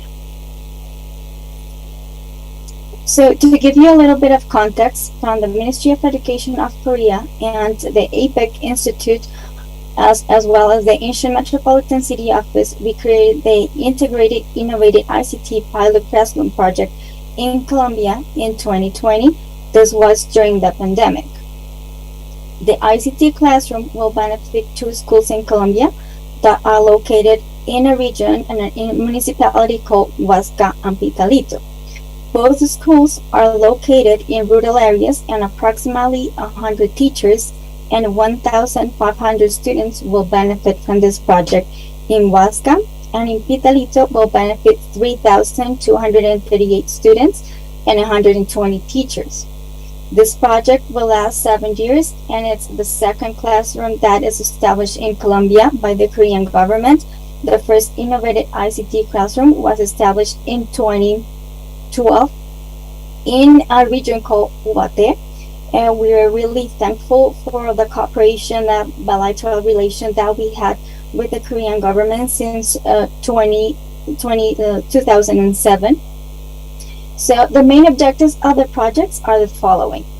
The first one is to improve the ICT education environment and increase access to the digital world. Second, enhance teacher ICT competency through the ICT training program. Third, strengthen students' digital literacy and increase their overall learning outcomes. And last one, the project aims to strengthen capacity of teachers and students through the use of ICT. So the first ICT classroom is located in Huasca, Cundinamarca, and is called the Carmen School. So as you can see in the first picture, you can get a little bit of where it's located. So Bogota is the capital of Colombia, and it's like 2 hours away from the city by car. You can get there by car. In the second picture, you can see the leader teacher of the program in this school. And on the third picture, we have a pre-visit from the APEC Institute, where they reviewed all the classroom while all equipment will be installed.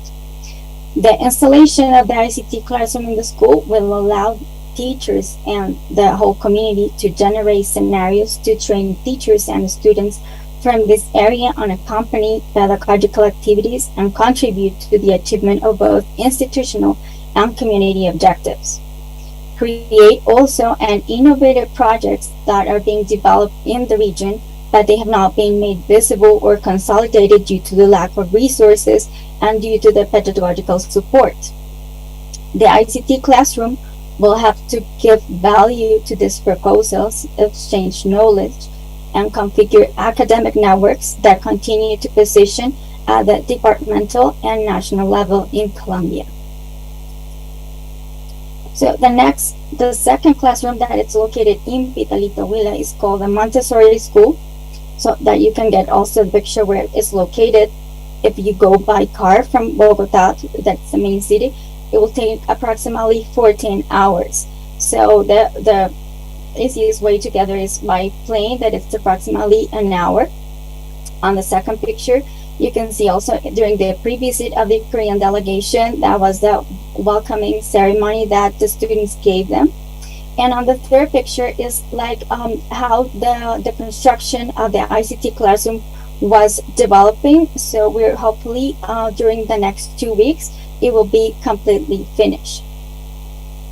The installation of the ICT classroom in the school, in this case in Pitalito, will allow them to improve the process of curricular resignification, which is currently being carried out, where the area plans, the classroom, teacher, and students' profile are focused on the solution of real and significant problems using ICT as a means to achieve it.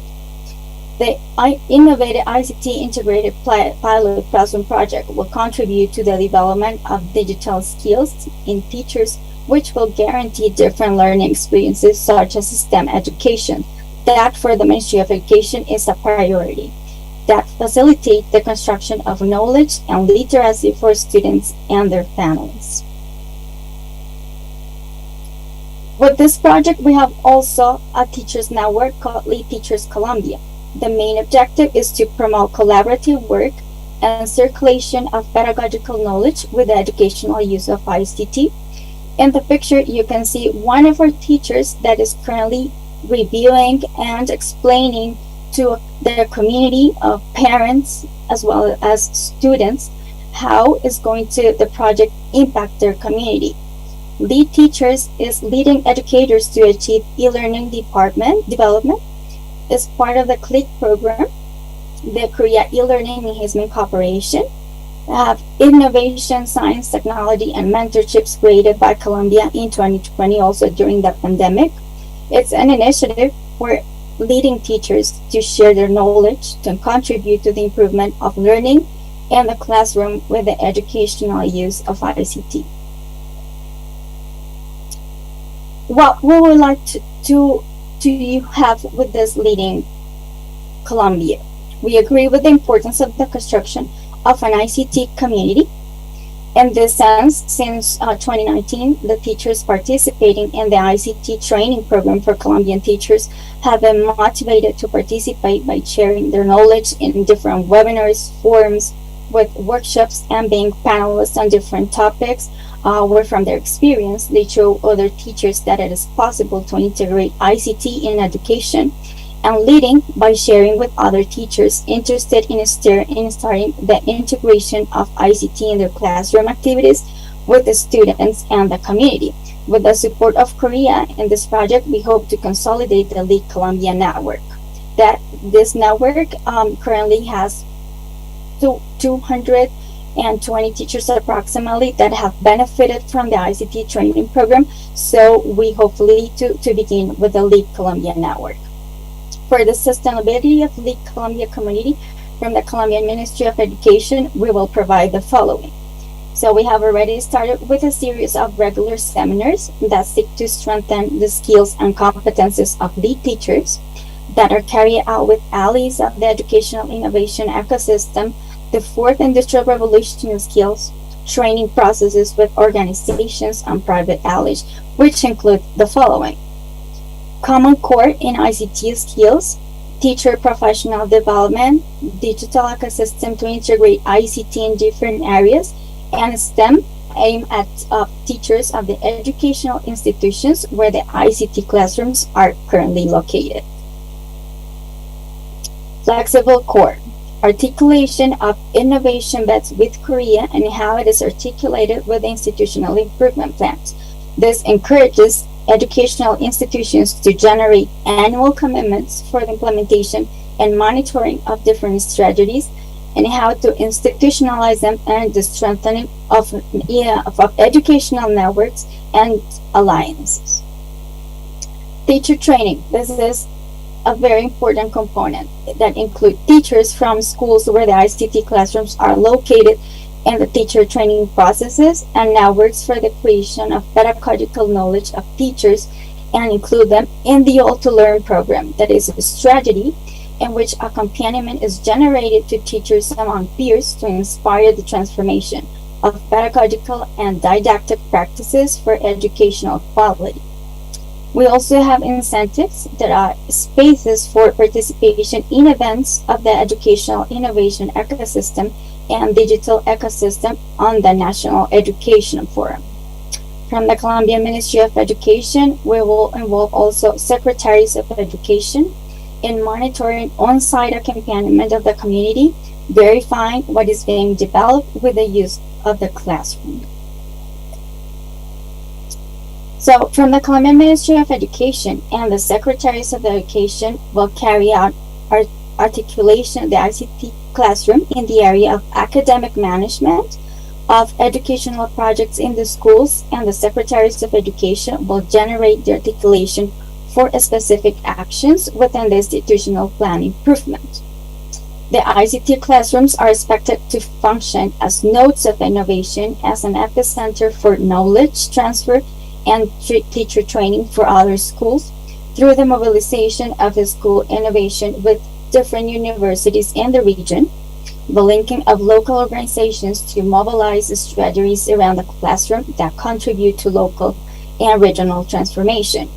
As you can see in the pictures, the Secretaries of Education along with the schools are also like gathering through the construction of improvement plans, not only with teachers but students, but with the whole community. We integrate teachers and families in this project. What are the strategic lines of action of Lead Colombia Network mentoring, and what is its thought? So that dynamize the network by sharing knowledge, experiences, and good practices with the educational community to contribute to educational use of ICT. And the main components are peer counseling, knowledge transfer scenarios, mobilize resources, and innovative methodologies. And what are the expected outcomes? So first is to improve the educational environment and increase access to the digital world with increased access to ICT devices and appropriate online learning content with a well-designed curriculum. Second, improving the teacher competencies with a training program during the course of the project that will help teachers to acquire adequate knowledge and skills in ICT in education and to repost it among their students. Third, and a very important outcome, is to strengthen students' digital literacy and increase their overall learning outcome. Fourth, increasingly places students at the center of learning practices. And finally, use digital devices and learning content in pedagogical practices. So a close monitoring of the learning outcomes and the technical advice for the improvement of the project will be maintained from the Ministry of Education and the Secretaries of Education involved in the project. Thank you very much.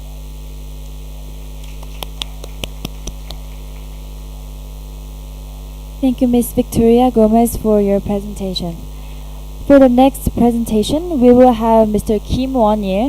He is a teacher in Pyeongsan Elementary School in Korea and also the president of the Ulsan Lead Community.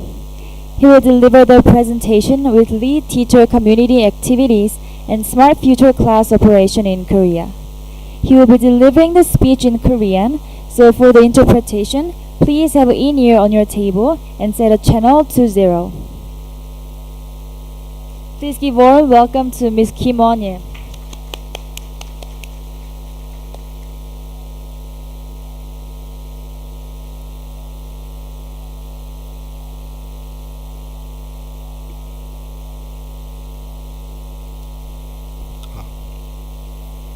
구주장포라.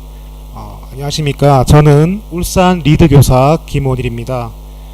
제가 말씀드릴 주제는 한국에서의 교사 학습 공동체와 스마트 미래교실 운영 사례입니다. 네, 오늘 말씀드릴 목차는 다음과 같습니다. 첫 번째로 교사 학습 공동체에 대해서 말씀을 드리겠습니다. 최근 빠르게 변화하고 있는 교육 현장에서 교사 학습 공동체에 대한 관심이 높아지고 있습니다. 교사 학습 공동체란 학습이라는 공동의 관심과 목적을 가진 교사들이 교육에 대한 열정과 가치를 나누기 위해 자발적으로 형성된 집단을 의미합니다. 네, 전통적으로 교사들은 혼자서 수업을 진행하는 경우가 많았습니다. 그런데 그 한계를 인식하게 되었고, 그래서 함께 수업을 개선하기 위해 교사 학습 공동체를 조직하게 되었습니다. 이러한 교사 학습 공동체를 한국에서는 전문적 학습 공동체라고 일컬어지고 있습니다. 네, 전문적 학습 공동체는 크게 학교 안 전문적 학습 공동체와 학교 밖 전문적 학습 공동체로 구분할 수 있습니다. 이러한 교사 학습 공동체의 효과로는 교사의 전문성 개발, 정서적인 안정과 지지, 학교 문화의 혁신을 둘 수 있습니다. 교사들은 자신이 맡은 과목에 대한 전문적 지식을 서로 공유함으로써 전문성을 향상시킬 수 있습니다. 또한 빠르게 변화하고 있는 교육 환경에 맞추어서 교과목 간의 융합적인 접근을 시도할 수 있습니다. 그리고 학생 상담과 같이 수업 외적인 그런 다양한 정보를 서로 공유할 수 있습니다. 네, 또한 교사 학습 공동체는 다양한 소통을 통해서 교사들 사이에 정서적인 안정감을 얻을 수 있고 교사 효능감을 증진시킬 수 있습니다.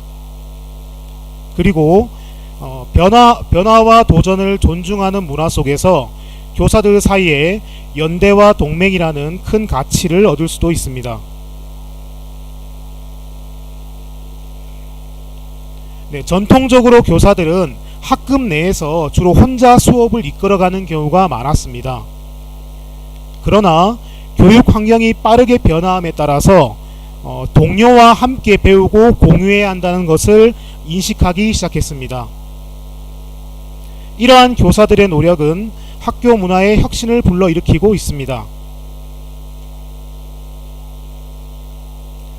한국에서 거의 모든 학교에서는 지금 학교 안 교사 학습 공동체가 운영되고 있습니다. 학년별 또는 과목별 교사들끼리 모여서 소그룹 형태로 운영되는 경우가 많습니다. 보통 일반적으로 일주일에 1시간 정도 서로 미팅을 가지며 수업을 개선하기 위한 주제를 선정해서 운영하고 있습니다.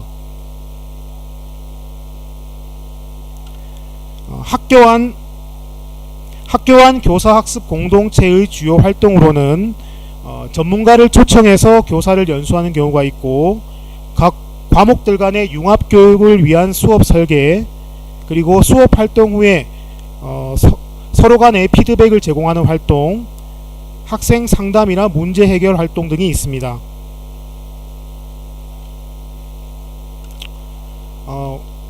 프로젝트 학습을 진행했던 학교 내 교사 학습 공동체 사례를 말씀드리겠습니다. 교사들은 우선 학기가 시작되기 전에 교사들이 함께 모여서 교육과정 분석과 주제를 함께 선정합니다. 그리고 나서 프로젝트 학습을 위한 주제망을 설정합니다. 이러한 프로젝트 학습은 보통 학기별 1, 2회 정도 이루어지고 있습니다. 그런 다음 프로젝트 학습을 위한 교육과정에 대한 재구성 작업이 이루어지고 마지막으로 프로젝트 학습을 위한 차시별 수업 계획안을 작성합니다. 실제 프로젝트 학습의 사례입니다. 초등학교 5학년을 대상으로 한 수업이며 주제는 나는 환경 디자이너라는 수업입니다. 이 수업에서 과학, 실과, 미술 등 여러 과목을 융합하여 환경에 대한 다양한 수업을 진행하였습니다. 다음의 사례는 초등학교 3학년을 대상으로 한 나도 꿈이 있어요 라는 주제의 수업입니다. 마찬가지로 국어, 미술, 도덕 등 여러 교과목을 융합하여 학생의 진로와 직업에 관련된 다양한 수업을 진행하였습니다.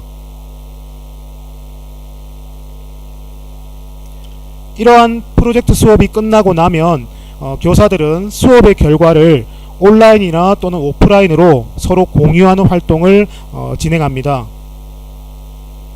이와 같이 수업을 서로 공유하는 활동을 한국에서는 수업 나눔 활동이라고 부르고 있습니다.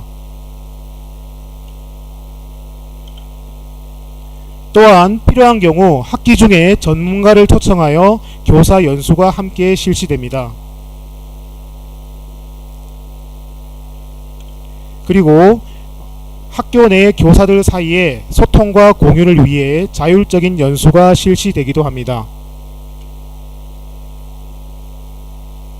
또한 수업 능력 향상을 위해서 공개 수업을 실시하고 동료 교사의 수업을 서로 관찰합니다. 수업 후에는 긍정적인 변화를 이끌어낼 수 있도록 자유로운 분위기 속에서 동료에게 서로에게 피드백을 제공하고 있습니다. 다음은 학교 밖 교사 학습 공동체에 대해서 말씀드리겠습니다. 관심 있는 주제에 대해서 누구나 참여할 수 있으며 보통 한 달에 한두 번 정도 미팅을 갖고 있습니다. 다양한 주제의 교사학습 공동체를 직접 만들거나 또는 참여할 수 있습니다. 현재 울산교육청에는 공식적인 학교 밖 교사학습 공동체가 약 90개 정도 운영되고 있습니다. 여기서 말하는 공식적이라는 것은 교육청으로부터 활동을 위한 예산을 지원받기 때문입니다. 독서 토론, 인성교육 등 다양한 주제의 공동체가 운영되고 있으며 교사들은 누구나 교사 공동체에 가입하여 활동할 수 있습니다.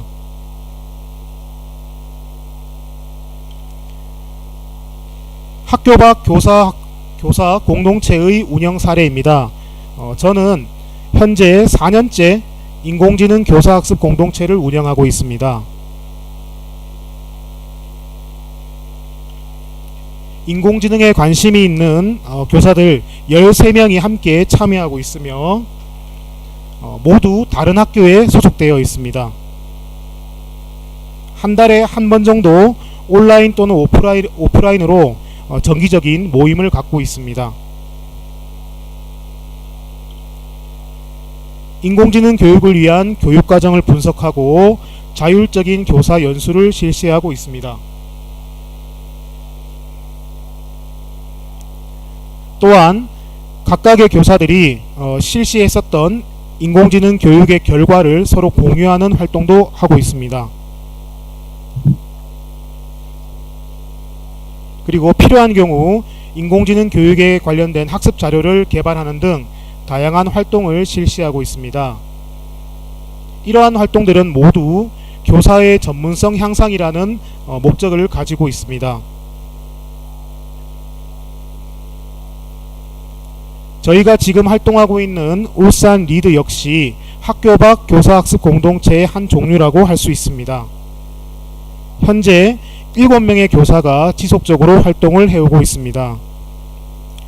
울산 리드에서는 부탄의 문화와 교육을 이해하기 위한 활동을 하고 있고, ICT 교사 연수에 참여하고 있습니다. 또한 부탄의 첨단 교실을 설계하는 과정에도 참여하였습니다. 그 밖에도 다양한 학교 밖 교사 학습 공동체가 존재하고 있습니다. 예를 들어 세계 시민교육, 수학교육 등 다양한 주제의 학교 밖 교사 학습 공동체가 운영되고 있고 누구나 참여할 수 있습니다.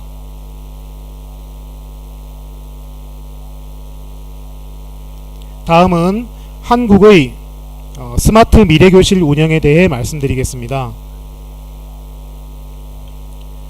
세계경제포럼에서는 미래사회에 필요한 핵심 역량을 비판적 사고, 창의성, 협업, 의사소통 이렇게 4가지로 정의하였습니다.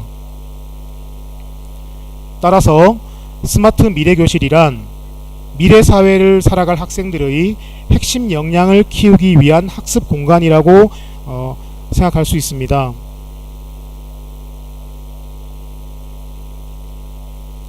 한국에서는 현재 그린 스마트 미래학교라는 사업의 일환으로 진행되고 있습니다.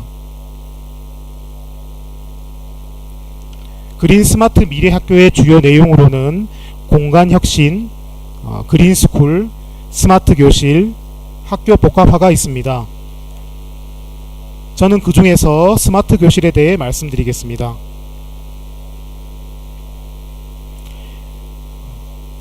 현재 울산에 설치된 스마트 교실에는 무선 인터넷, 전자칠판, 첨단 학습기기, 개인용 모바일 기기, 통합 교수학습 플랫폼 등이 구성되어 있습니다.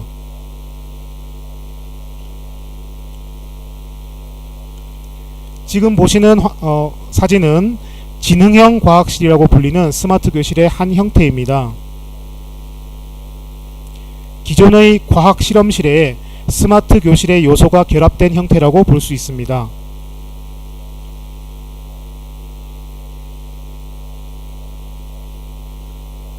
다음은 일반적인 교실의 모습입니다.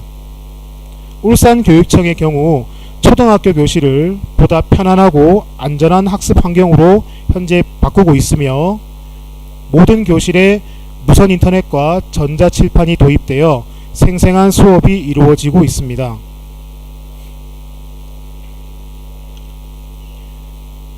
다음은 창의융합형 컴퓨터 교실 사례입니다. 기존의 컴퓨터실에 미러링 기능을 강화하고 방송 촬영 장치를 추가한 형태입니다. 스마트 교실 운영 사례를 간단히 말씀드리겠습니다. 첫 번째 사례는 대화면 디스플레이를 통한 실감나는 수업입니다. 먼저 학생들은 그룹별로 아이디어를 생성하고 미러링을 활용해서 서로의 아이디어를 공유합니다. 이때 필요한 경우 온라인으로 전문가를 초청하여 함께 활동을 진행할 수도 있습니다. 활동이 모두 끝나고 나면 그룹별로 아이디어를 발표하고 발표 장면을 다른 사람에게 전송할 수 있습니다. 다음은 온오프라인 동시 수업 사례입니다. 코로나로 인해 등교하지 못하는 학생들을 위해 실시간 쌍방향 플랫폼을 사용합니다. 이때 교사는 방송 프로그램을 사용하여 온라인 참여자에게 필요한 장면을 보여줍니다. 수업에 전혀 참여하지 못한 학생을 위해서는 녹화된 영상을 학습 플랫폼에 업로드하여 제공할 수 있습니다. 마지막으로 시간, 공간의 경계 없이 교실 밖 세상과 연결하는 수업입니다. 다른 나라의 문화를 알아보기 위해 실시간 동영상 플랫폼을 활용하여 동시 수업이 진행됩니다. 수업을 진행하기 전 교사들은 화상회의를 통해 수업 방법에 대한 계획을 공유합니다. 그리고 수업이 진행되는 동안에는 학생들은 사전에 준비된 질문 리스트를 서로 공유하며 각 나라의 문화를 공유할 수 있습니다. 이번에 개소한 부탄의 첨단 교실을 활용하여 울산과 이와 같은 문화교육 수업이 진행되기를 바라겠습니다. 네, 이상으로 발표를 마치겠습니다. 감사합니다. 까딘체라.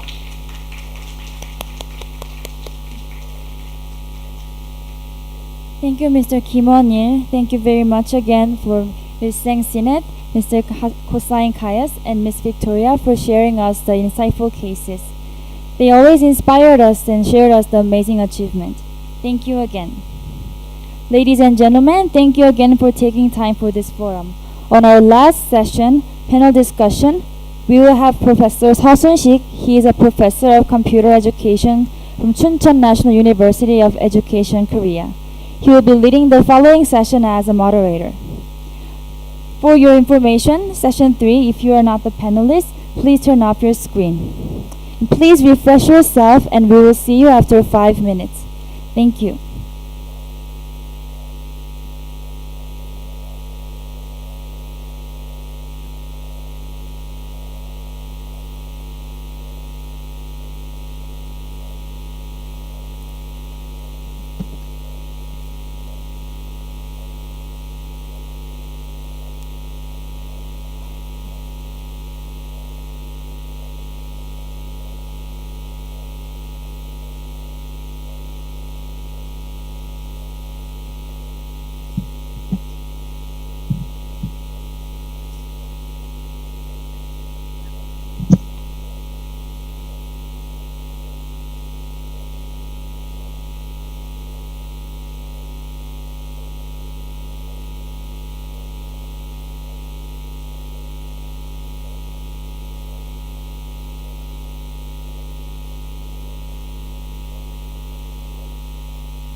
교수님, 저희 쉬는 시간이어서 잠시 교수님 소리 테스트 해보려고 나왔습니다. 예. 안녕하세요. 아유, 안녕하세요. 네, 고생 많습니다. We're just checking the sound just to make sure. Hello, everybody. Hola, Victoria. Hi, Mr. Soon. It's nice to see It's you good to see you again. again. Yes, yesterday. Yeah, we are in Bhutan right now. We are doing the opening ceremony yesterday, and then today the forum. And then it's hard here. Yeah, the condition is really hard. But yeah, we finished the project. Well, 교수님. Buenos días, Miss Victoria Gomez. 예, Buenos 맞습니다. días. Mucho gusto. Buenos días. Professor Sir, how are you doing? Long time no see. Yeah, it's good. Long time no see.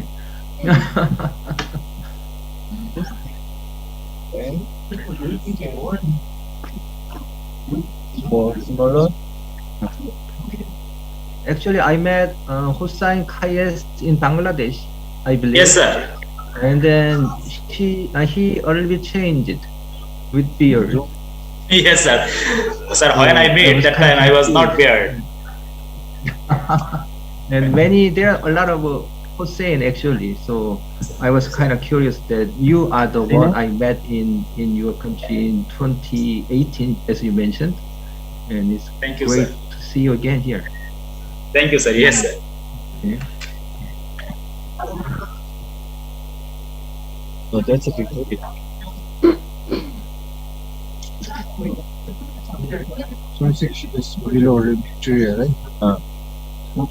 No, he is next to the Victoria. Yeah. Thank you. Should unpin. Okay, everything. Okay, remove pin. Okay, like this. Yeah. Now set up. Get it. Now they should not change anything. Okay. Here. 이거 마지막에 지금 패널 없잖아요. 이거 하고 질문하지 말고 바로 끝냅시다. 그러니까 그 기부치 연사들한테 막 자유롭게 질문하기로 했잖아요. 근데 남아있지 않으니까. 오케이. 교수님. 예. 네, 여기 보니까 이제 그 기부 쪽 다른 국가분들 안 남아 계셔서 그냥 패널 6개 질문만 하고 끝냈어요. 네. 오케이. 예. 오케이.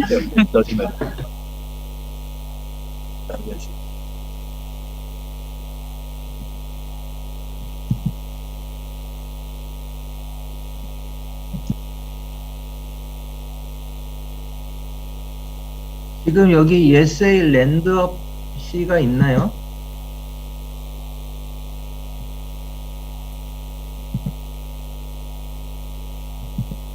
이진주 선생님?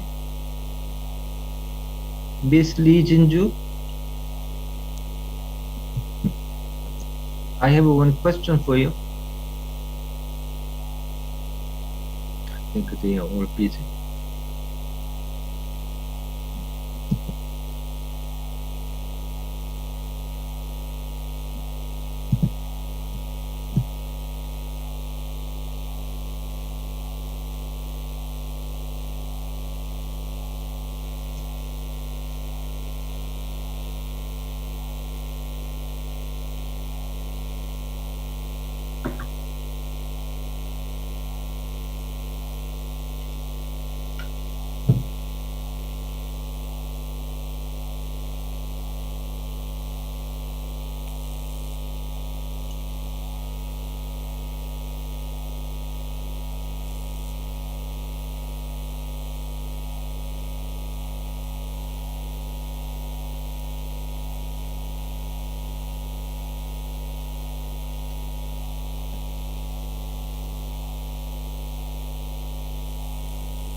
Distinguished guests, please have a seat. We will start the panel discussion. And this panel discussion will be led by Professor Seo Soon-sik. Let's start the panel discussion.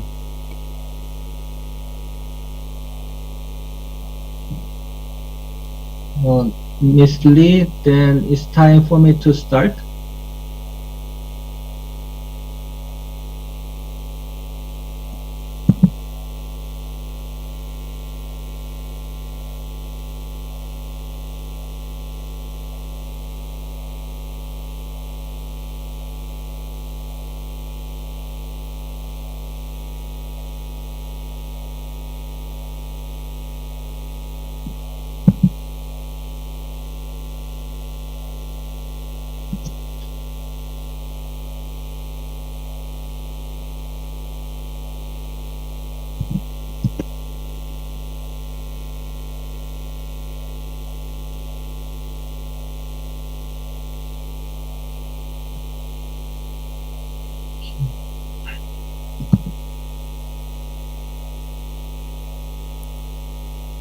Okay, okay, could I have your attention, please? can you hear my voice? Can you hear my voice? Yes, sir. Yes, yes. Oh, okay, that's good. Okay. My name is Dr. Seo. I'm a professor at Chuncheon National University of Education, Korea, and I'm a chairperson of the panel discussion today. Okay, in this panel discussion, we'll discuss the education cooperation plan and development direction in the field of educational informatization between Korea and Bhutan. I'd like to welcome you all here today. Now let's get down to business. Perhaps we can make a start.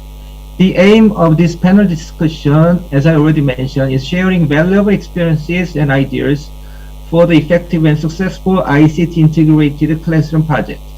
Let me briefly introduce the participants in this panel discussion. Okay, first let me introduce Mr. Yesay Lendok. He is a Deputy Chief of School Planning and Cooperation Division, Department of School Education and Ministry of Education, Bhutan. And Ms. Jung Mi-e, I cannot see her name here though. She is a Deputy Director of Future Education Division, Ulsan Metropolitan Office of Education, Korea. And Ms. Heng Sineth, she is Deputy Director of the Information Technology Department, Ministry of Education, Youth and Sport, Cambodia. And Mr. Mohamed Abdul Hossein Kayes, he is a Research Officer of Directorate of Secondary and Higher Education, Ministry of Education, Bangladesh. And Ms. Victoria Gomez, she is a Senior Advisor of Cooperation and International Affairs of Office, Colombian Ministry of Education. And Mr. Kim Won-il, he is a teacher of Pyeongsan Elementary School, Ulsan, Korea. Okay, this panel discussion is scheduled for about 20 minutes due to time constraints and to give all the participants of this panel discussion a fair chance to speak. I will ask each participant a question in turn.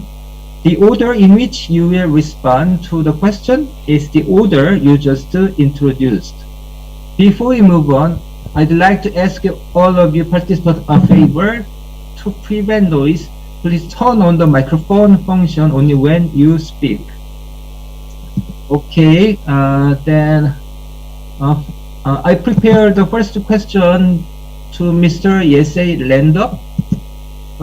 I'm sorry, but I cannot see his name here. So he's attending this conference.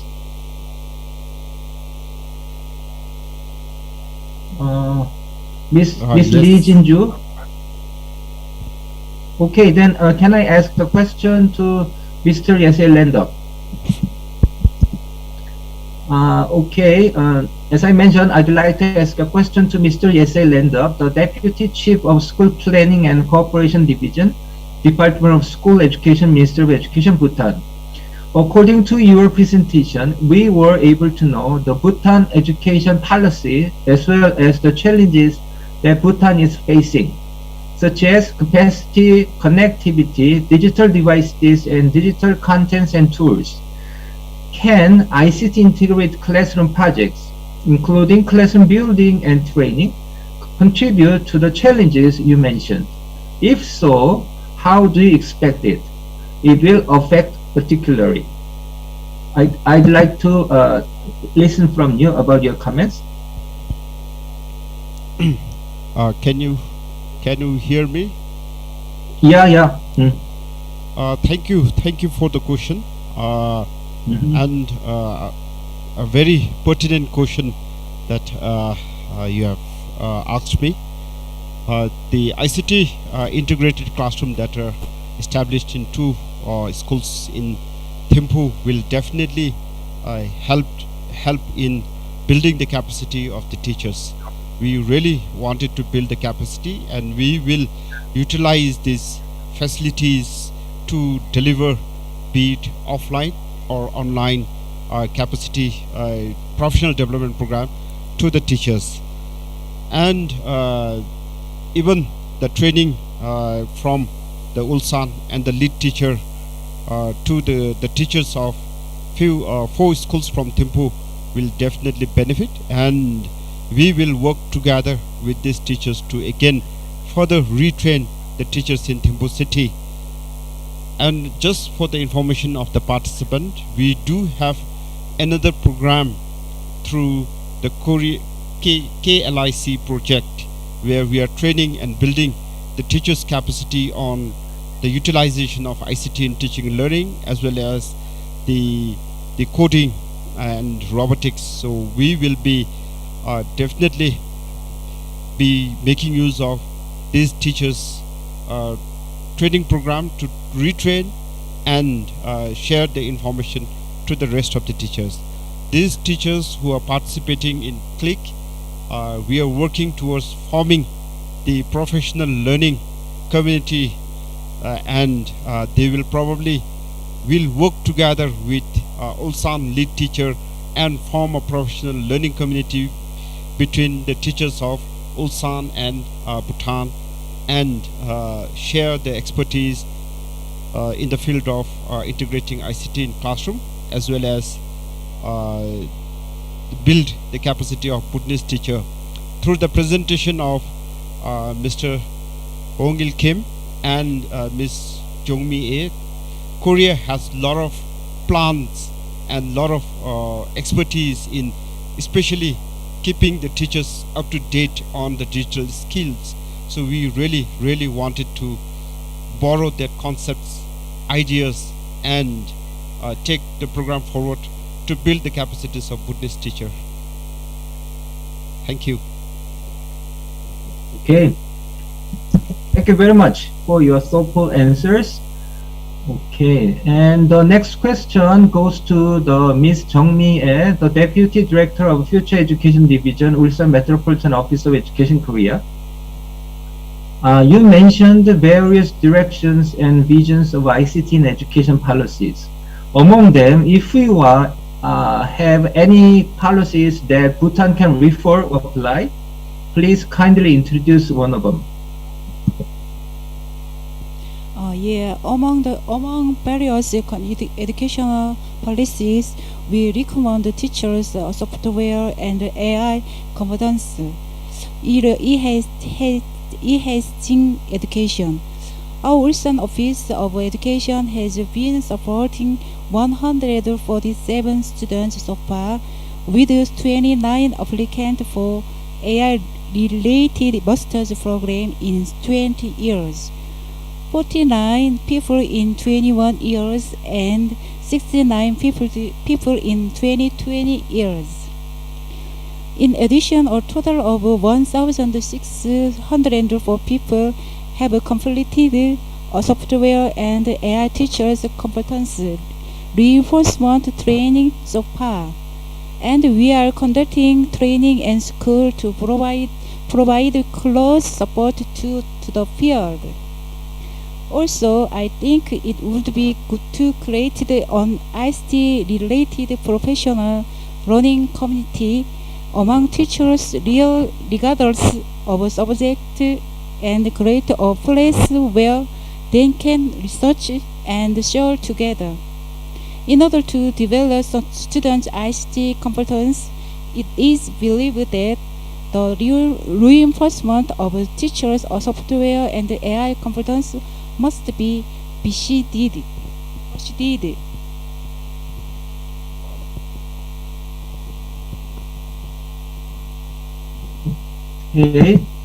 Okay, thank you for your realistic and thoughtful suggestions from experience. The next question is for Ms. Sang Sineth, the Deputy Director of the Information Technology Department, Ministry of Education, Youth and Sports, Cambodia.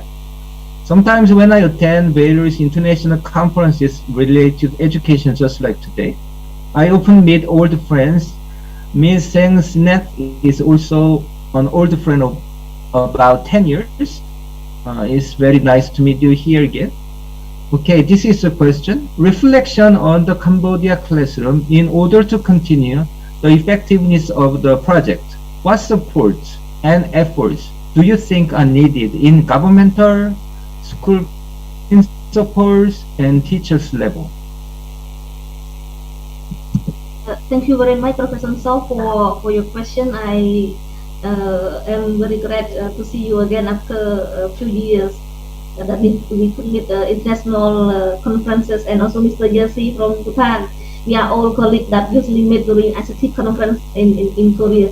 To answer to your question, actually your question is short, but somewhat need more elaboration from my answer, because it requires the stakeholders from the government policy level, from the school level, and the teacher who play the last role in utilizing ICT in the classroom for the benefit of our children education quality.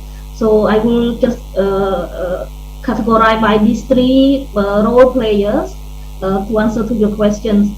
So by actually by policy level from my Cambodia, Ministry of Education, Youth and Sport Cambodia, we have come up with a new reforms that digital education is one of the top priorities that we must pay a very great attention on. So by this educational reform on digital education, Minister of Education has put, and we together established a policy strategy on ICT education, especially how to ensure that this 21st century education is effective from the top level, and then we cannot just put those policy into effectiveness without the practice without the practical level from the lower from the subnational level, so-called in our context we call subnational level, particularly the school level. So we must create an enabling environment to ensure that infrastructure, to ensure that the capacity development, the proficiency of our teacher on ICT, and then we establish the textbook, the ICT textbook from 2019. ICT in education become we created a ICT courses starting from grade 4 to grade 12. So ICT in education has introduced since the primary level onwards, and then with all the involvement stakeholder internationally or locally, and especially right now we seek for public-private partnership, because we cannot alone make this ICT in education successful without all the involvement from the stakeholder. And Korean government is one of our strong support on this area as well. So we create an enabling environment to ensure that to make the effectiveness of the school, all those factors, infrastructure, support, internet facilities must be there at our school. So this is one that we need to be considered for the effectiveness from our policy level. Also, we need to monitor, we need to assess how much what we put into action has achieved, and then in what way we need to improve for the next step. So this is from our ministry's level. And for the school principal, we also actually in Cambodia we develop what we call school improvement plan, school-based management. This is a program that we enhance the competency of our school management to ensure that the implementation of school is independent. They have the autonomy. They have the ownership to collect all of the stakeholders to make all these to make sure that the project happen. For example, the project in Watbo under the cooperation with Korean government ICT classroom here. Our school principal there does not just stay alone and focus on their work alone. They have created a community. They call it school community committee. This community committee comprising of the school and the parents, other NGO that they have contribute more or less to the improvement of the school. So ICT classroom there was kind of, I could say, is effective. It's not the school principal alone. The community there is also putting a very strong effort, making the improvement successful. So this is a good modality that we, the ministry, very appreciate from the commitment of the school there. So we also ensure that this will be a good model and a lesson learned for other schools throughout the country, to make sure that the school and the community are together, make the progress for our education in the local community there. And the teacher as well. This is very important because right now, Mr. Yase from Bhutan also mentioned about the capacity development of our teacher is crucial. It is inevitable for the effectiveness of our classroom. So aside from the provided training from our Korean government, from our international partner, from the ministry level, we encourage our teacher to upgrade their skill, their competency through e-learning model, through blended training. They have a variety of choices to enhance their competency. So the ministry also make a e-learning platform where many digital contents of competency enhancements there that our teacher can improve. They can share they can share the experiences from our training, from our e-learning to our children, to make the best use, to make the best way that our children there can enjoy learning, can engage in their learning to produce a very effective quality of education. So the teacher is the change maker actually for this practice and the effectiveness of the project implementation, I can say. So that is all from my side. Thank you very much. Thank you very much. Okay, and the next question is for Mr. Kayes Hossain. He is the research officer of the Directorate of Secondary and Higher Education, Ministry of Education, Bangladesh. Okay, my question is this. I saw in your presentation that 2 ICT integrated classrooms have made a positive impact on Bangladesh education system. Accordingly, does Bangladesh Ministry or your government has any plans for nationwide expansion of such classrooms? Thank you, sir. Can you hear me? Yep. Oh, thank you, sir. And I'm very happy to see you here. Actually, after a long time, I meet you. First of all, I sincerely thanks the Korean government for establishing such modern ICT integrated classrooms in Bangladesh. Actually, our Ministry of Education has realized the importance of setting such modern classroom, and they are considering setting at least one ICT integrated classroom in each of our divisional cities. In Bangladesh, we have 9 divisions. So our Ministry of Education considering to establish at least one ICT integrated classroom in each division, so that divisional activities and model classes as well as the training program can be conducted there. And if we get the support of the Korean government, then we will be able to expand our activities nationwide more quickly. So you know, you already visited in our country. Actually, though our country, our land area is small, but we have a lot of population, and in secondary level we have more than 20,000 secondary schools, so it is actually very tough for the Bangladeshi government to establish ICT integrated classroom in each and every school. So we are planning to establish the ICT integrated classrooms in a divisional city. So we are expecting your cooperation to expand these activities nationwide. Thank you, sir. Thank you very much. Okay, and the next question is for Ms. Victoria. She is a senior advisor of Cooperation and International Affairs Office, Colombian Ministry of Education. Here is my question. Colombia is the target country for the classroom establishment this year. 2 schools were selected. One is in Huasca and other is in Pitalito. How did the Colombian Ministry of Education prioritize these 2 schools and region? And what is your expectation of the program? Thank you, Mr. Su, for the question. So, from the Colombian Ministry of Education, we prioritize a group of 10 outstanding schools that are part of the rural regions.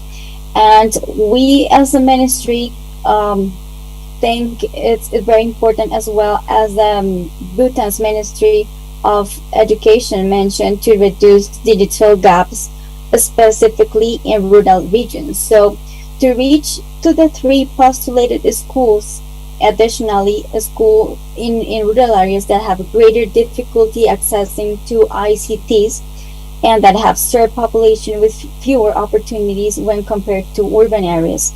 These schools were identified which serve a higher number of students with more number of educational clusters and, of course, teachers. We also consider the local environment that was observed for the scope of the classroom that it would have in the region, identifying which schools have the largest number of nearby schools that could benefit from the integration of the local community. With also, they have interesting projects that, for example, community gardens, environmental projects with coffee crops, residues, identification of native species, care of the river and the environment. They have crops with the strawberries and blueberries. So after all these reviews, we came up to 3 schools that were identified and that were nominated by the Ministry of Education. And together with APEC, we made a final analysis, and it was carried out requesting more detailed information from the schools about their study plan, their projects, etc. And we finally decided that the best schools, due to their location, the number of teachers, students, and clusters, were Huasca and Pitalito. And as I mentioned, these are opposite located schools. Huasca is located only an hour away from, like 2 hours away from Bogota, and Pitalito, if you go by car, it's 14 hours away. So it's completely opposite regions, completely different needs. Pitalito is more rural than Huasca, and we also consider integrating the LEAD program with the studio classrooms, the ICT pilot classroom, to the whole teachers network in Colombia. So that's what we hopefully look forward to do during this next years of cooperation with this project. Thank you. Okay, thank you very much. And then the next question is for Mr. Kim Won-il. You have introduced the various teacher communities and smart class in Korea. As a president of the Ulsan LEAD, who have been participating in the beginning of the classroom design and creating the training content, what kind of class should Bhutan teachers implement in order to maximize the effectiveness of the classroom? Yes, the objective of the innovative ICT integrated pilot classroom is to build future capacity of the students. Therefore, ICT class has to be concentrated in collaboration and communication, not just utilizing the equipment itself. And so, it is important to assign roles to the individual within small groups so that everyone can participate. Thank you. Okay, thank you very much. Now, so far we have heard all the participants' opinions. Once again, I sincerely thank all the participants. All the valuable ideas, advices, and recommendations shared by the panel discussion participants will serve as a valuable foundation for the project to be successful in the future. I sincerely thank all the audience who have listened for a long time so far. Now, that's all for today's panel discussion. I wish all of you all the best in year 2022 and always be healthy. Thank you again. Thank you very much.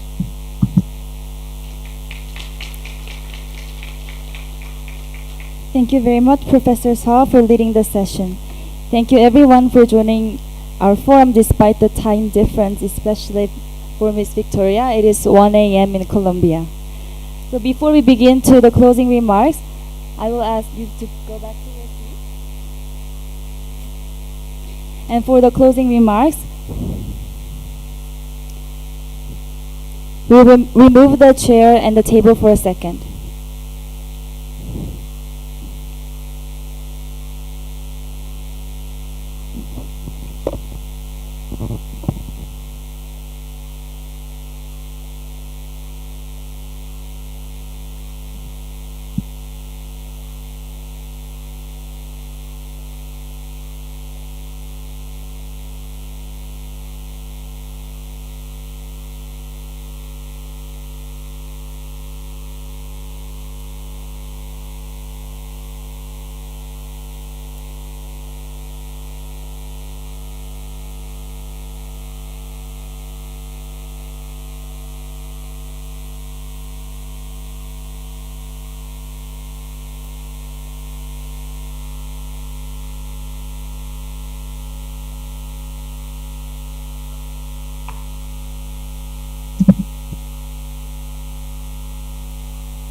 Before we bring the end of this forum, we do have a special session for closing remarks and the group photo. Our closing remarks will be delivered by Mr. Karma Galai, who was sitting here for the whole session and writing everything from the presentation. So ladies and gentlemen, please allow me to invite Mr. Karma Galai. He's the Director General of Ministry of Education of Bhutan.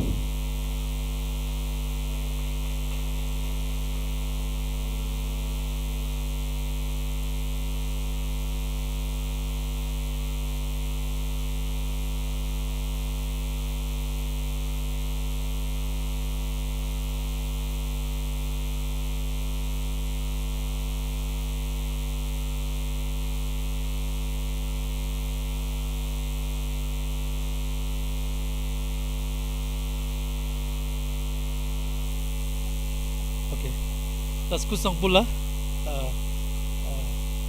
Miss Eugene Ji, Deputy Director from Ministry of Education Korea. DG is not here right now from Ulsan, but nevertheless I address him, Mr. Ku. I think it's easy to say Ku. It's difficult to pronounce the first name, so Mr. Ku, the Director General from Ulsan Metropolitan Education Office, and Mr. Cha. Is it okay to say Mr. Cha? And other delegates from Korea. I would like to especially acknowledge the presence of teachers from Ulsan who are here all the way. We know you have to teach in the schools, but you decided to come here. It's a huge sacrifice and it's very, very touching. So thank you. And with this, I would also like to acknowledge the presence of our teachers from Dechincholing High School and teachers from Loseling Middle Secondary School. We know how difficult a job of a teacher is, for all the sacrifices, for all the sufferings that you undergo, that you live with every day. We'd like to really give a round of applause to all the teachers.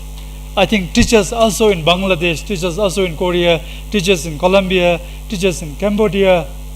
So all the teachers, I think they really deserve a round of applause. So shall we all give a round of applause? The future of our countries, I think, really are in the hands of our teachers. The leaders, the type of leaders that they come and work for us, for our countries, will depend on how sincerely and how diligently our teachers work when they and teach to these people when they're in the schools. Now, coming back to the event today, I would like to say that these past 2 days have been really, really exciting, especially to me. as someone working in the education department, I didn't want to make this very, very formal. Is it okay if I sound a little conversational? I think is I don't also have a prepared speech, so if I stumble, if I babble a bit little along the way, please forgive me.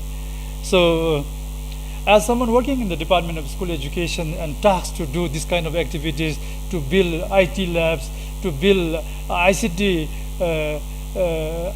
kind of like immersed classrooms, I was very happy to see this launch of ICT integrated classroom in Dechincholing and Loseling Middle Secondary School yesterday. This is not just a launch of just a few computers. The type of equipment that we saw yesterday, type of facilities that we saw yesterday is really world class, really world class. So I was really very happy, very happy. When I entered the lab, even before the launch, just casually walking around and trying to see it, my heart really melted to see that happen here in Bhutan. And I think we could not have chosen a better school, and we could not have thought about a better venue for this conference than Dechincholing Higher Secondary School. Dechincholing Higher Secondary School is one of the 22 reform schools. As I mentioned in the meeting, in the casual conversation yesterday, we are undergoing a very serious reforms in the education sector right now. So Dechincholing is one of the reforms, and Dechincholing was the first school where we started our reform activities actually. So in that sense, I thought it was very auspicious that we had this ICT integrated classroom here in Dechincholing, and also the launch, and today the discussion, exchange of knowledge, exchange of information sharing happened in Dechincholing. So I think it's very auspicious, many good things to come in future. So, but this probably could not have been possible, as all of us also said yesterday, as ministers spoke and said yesterday, as our minister spoke this morning and said, this could not have been possible without this gracious, very generous help from Ministry of Education in Korea, Ulsan Metropolitan Education Office in Korea, and also without the very kind support of APEC Institute. So we are really grateful that you all really help us take a first step, a baby step of this kind. So we're really grateful, and we would like to really acknowledge on record and thank you for very generous support that you have given to us. And this morning, I think we have heard a lot of what is happening, what each country is doing in so many of our countries, what Korea is doing for that matter. These are very inspiring, I must say, very inspiring.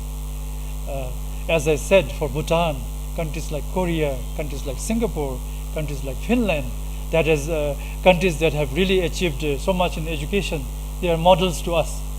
And this, having listened to so many presenters from South Korea this morning, Madam from Future Education Project, and we just listened to the smart classroom and the AI projects that you do in the education sector there. We're really inspired. We would really like to follow your footsteps, and we would try to do something here. We are also encouraged by so many initiatives that are happening. There are initiatives that happened during the pandemic, and initiatives that are still continuing in Bangladesh, in Cambodia, in Colombia, likewise here in Bhutan. I think from what we heard and what we saw during the presentation, we also thought there were a lot of similarities. I mean, education is a very universal issue, and you cannot really think about so many different things on this. Education is a very important issue in the first place, and the future of education, future of our children is very important. So in terms of initiatives, I thought maybe there are also possibilities for us to learn from each other. We were happy that some 3 or 4 countries could make the presentation this morning and share their experiences. I hope in the future we will be able to go for more exchange of ideas, exchange of experiences, and kind of like build our capacities through experience sharing as we go on. I don't know, as I said, I don't really have a written speech, so I have to go up and down on the few notes that I have taken this morning. My colleague Ishil Hendrup made quite an elaborate presentation on what kind of things are happening in terms of ICT initiatives in the country. As I mentioned earlier, Bhutan is undergoing a serious reform in education. We are overhauling the whole education system. We've been working on this for the last 1.5 years or so now, and we are still working. And I would like to inform the floor here that ICT, bringing ICT to education, digitizing education, is one of the core activities of reform that is going to happen and that is happening right now. We have been constantly reminded by His Majesty that many technological changes are happening. He talked about, His Majesty talked about and reminded us of quantum physics, of artificial intelligence, of Internet of Things, and so many other things.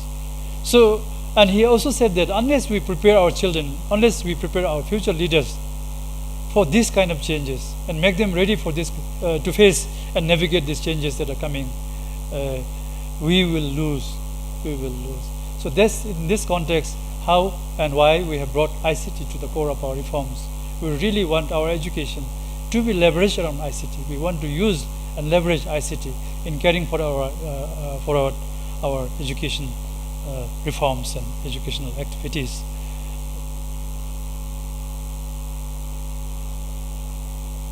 As I think in recent times we're also hearing about greater changes. I mean, greater changes, not just in terms of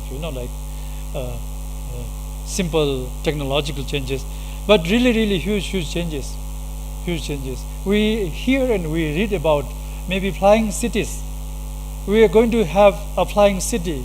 A spaceship that can carry buildings and some 5,000 people. I think is going to be a reality soon, someday down the road.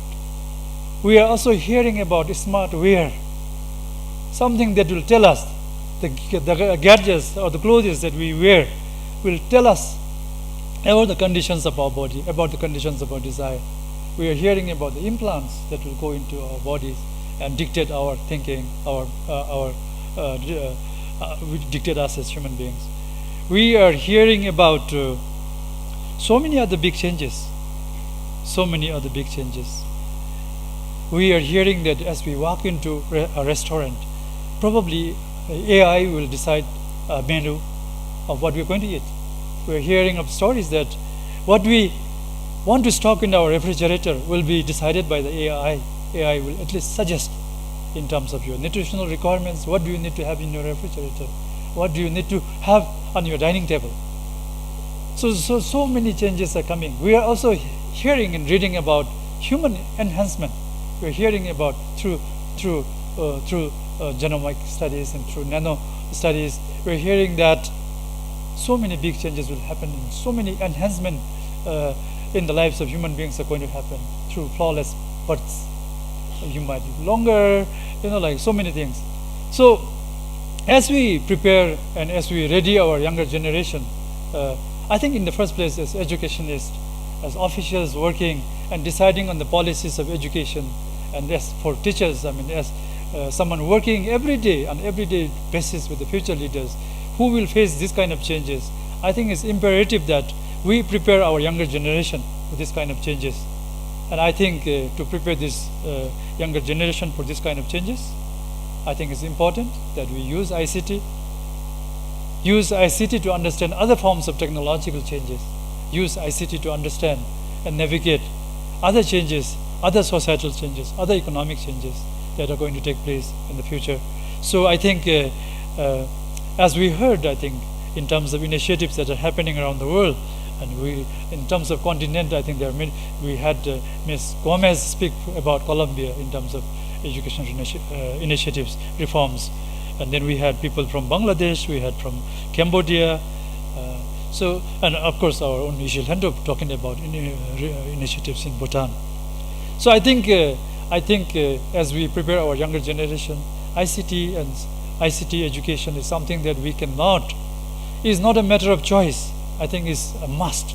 We have ICT in the classrooms.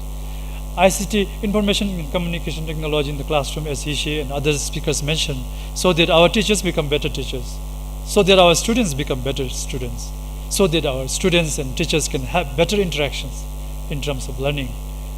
So I thought it was only auspicious that we have started and made a modest beginning here at Deshincholing at the Loseling Middle Secondary School. As we move on, I mean, no matter, I mean, like what kind of changes we try to prepare our future leaders for, I think it's important to remember as teachers, as policy makers.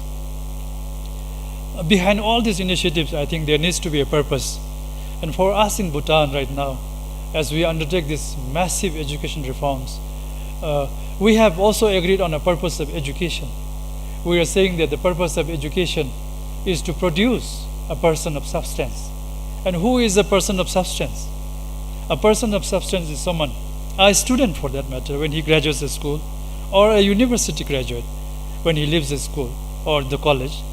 A person who is strong, a person who is robust, a person who is rugged, a person with tremendous qualities of stamina, endurance, and with high intellectual discipline, with humility and love for the community, with humility and love for the country, always ready to service and serve the country, always ready to service the community he lives in, and willing to work for the benefit of the greater mankind.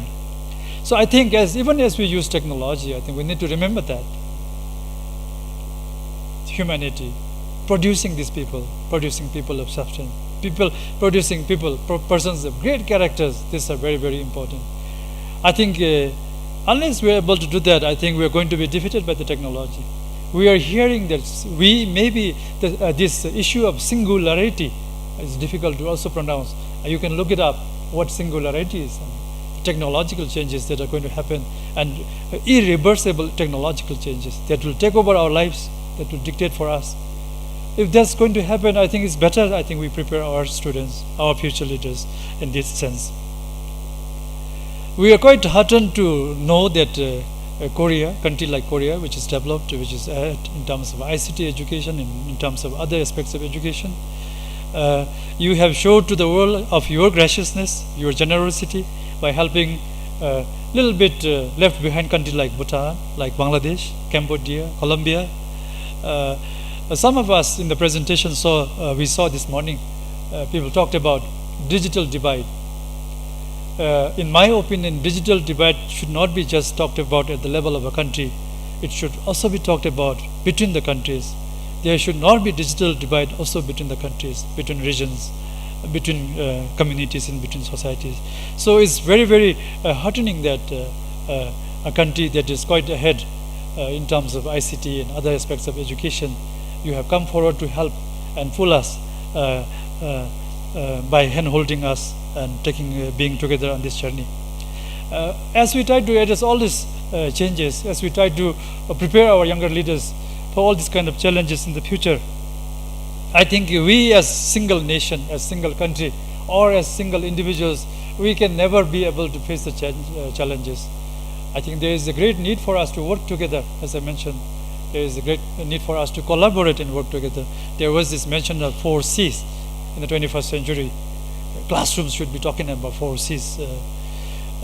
I think there is a great need also for us to talk about the 4 C's at the country level. So I'd really like to, yesterday at the meeting in the afternoon, I put forward a request that maybe we should already explore the possibilities of taking this kind of ICT integrated classroom beyond Thimphu. So I think there is a great room in the first place to work together between the developing countries and share experiences. And there is also, I think, a big need and a room for us to work together between the developed countries like Korea and ourselves like developing countries. So I hope I'm not refraining or I'm not being modest enough not to say this. We would be very, very happy to put forward our request to take similar kind of initiatives to other schools outside Thimphu. We have begun with 2. So I think soon they will grow to hundreds. I mean, hopefully we'll be able to take this journey together. I would also like to really, I'm losing the thread of my thoughts now, but I thought as we move on, it's also important to remember the graciousness and the generosity of our donors. There was this concern expressed at the meeting when we discussed about the future projects, whether these facilities that are given to us right now will be used optimally, to the optimum. As Yishi mentioned and as also Lembu mentioned this morning, we'd like to almost assure you that these facilities will be put to the maximum use, to the optimum use. We are already thinking that Dechinchuling and Losaling Middle Secondary Schools should become a training hub for ICT related trainings, a training hub for other educational trainings. So we will use this. And the teachers, as Ishi mentioned, both teachers who are going to soon go to attend these KLIC programs, and also the teachers from Dechinchuling and Losaling Middle Secondary School. We look up to you now that you have facilities, now that you have access to better facilities. We would like to record your classes, for instance. A teacher shortage is a big issue right now. Teacher shortage. In so many schools, we don't have enough teachers. Your classes, your good classes, should be streamed live from the classroom that you will be teaching here in Dechinchuling or in Losaling Middle Secondary School. And we would also like to come up with and record so many offline programs from this, using these facilities. So I think in terms of their optimum use, we would really like to assure you that they will be put to maybe even beyond optimum use. I mean, we really want to use these facilities. We really want to put them to the maximum and optimal use. By that, it doesn't mean that we are unmindful and we are going to be reckless with the use of facilities. We'll also make sure that these facilities are sustained and they live the life that they're supposed to live. So we'll make sure that proper care, proper attention is paid to their maintenance, and proper utilization is made out of them.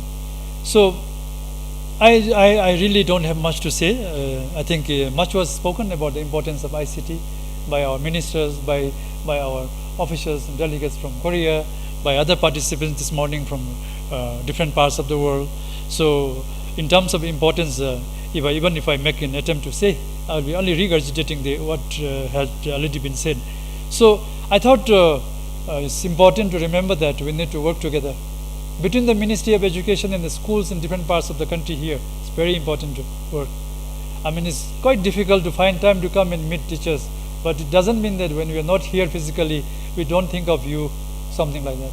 We think of you, we think of the hard life you live every day, difficult job you live every day. And in recent times, I think especially for our Buddhist teachers, we hear all sorts of teachers and stories that you are being assessed, that people don't trust us anymore. We are assessing so that we can come up with better interventions. There are at least 40 teachers here. So if you could also tell your colleagues when you go back to school that whatever is happening for a better cause, by better reasons. There is no reason whatsoever why you should be disheartened.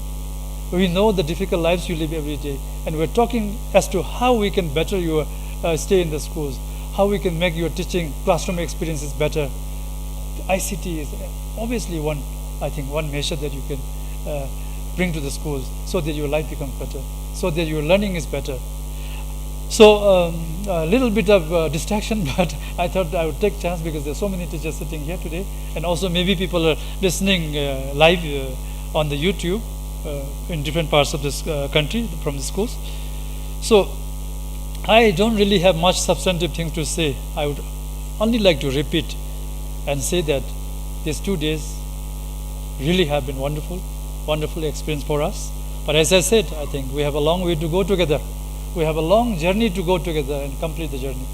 So as we work, as we experience the benefits of this kind of technology, this kind of initiatives in these 2 schools, we will already discuss the next part of the journey as to how to go beyond Thimphu, as to how to take this kind of initiative to other schools.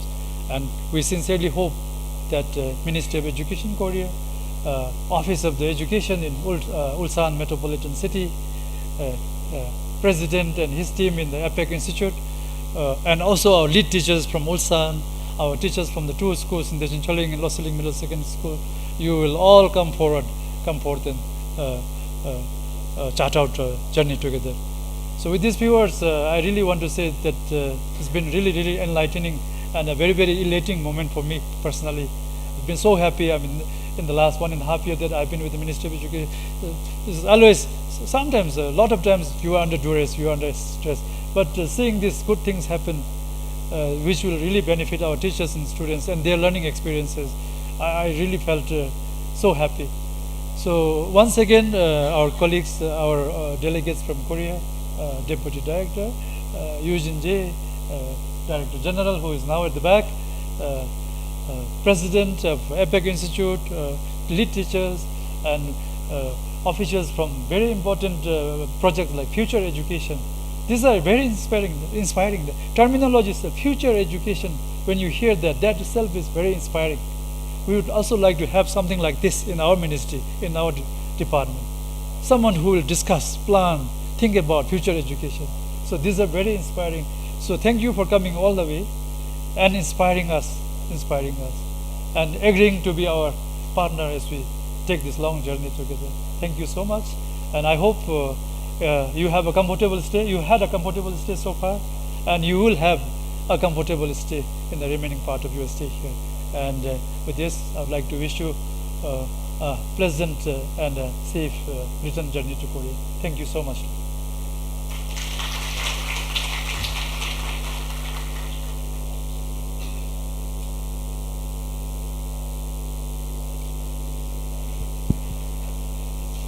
Thank you, Director Mr. Karmagalai, for your meaningful words. Ladies and gentlemen, this brings us to the end of the 3 hours of journey, the Korean-Bhutan International Forum on Educational Development. I hope that the insights and ideas we've shared today will contribute to the betterment of the future education. This has been MC Jinju Lee, and thank you to all the participants and distinguished guests for joining us. Before we end the very end of the session, may I invite all of you to the stage to have a group photo. So for those of you, the delegation sitting on the front, you may join the first.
Hello,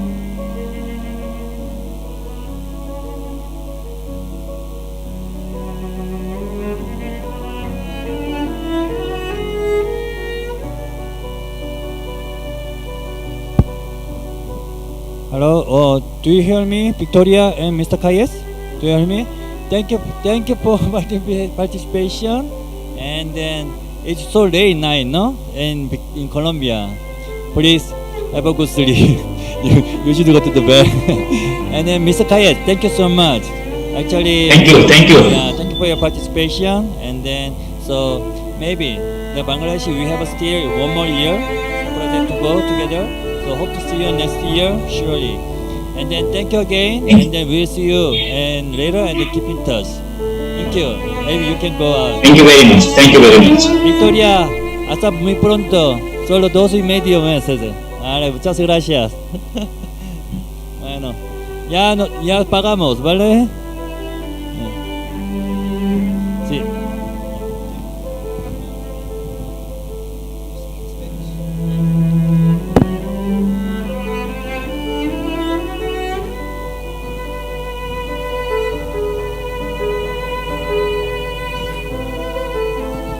Hello, hello.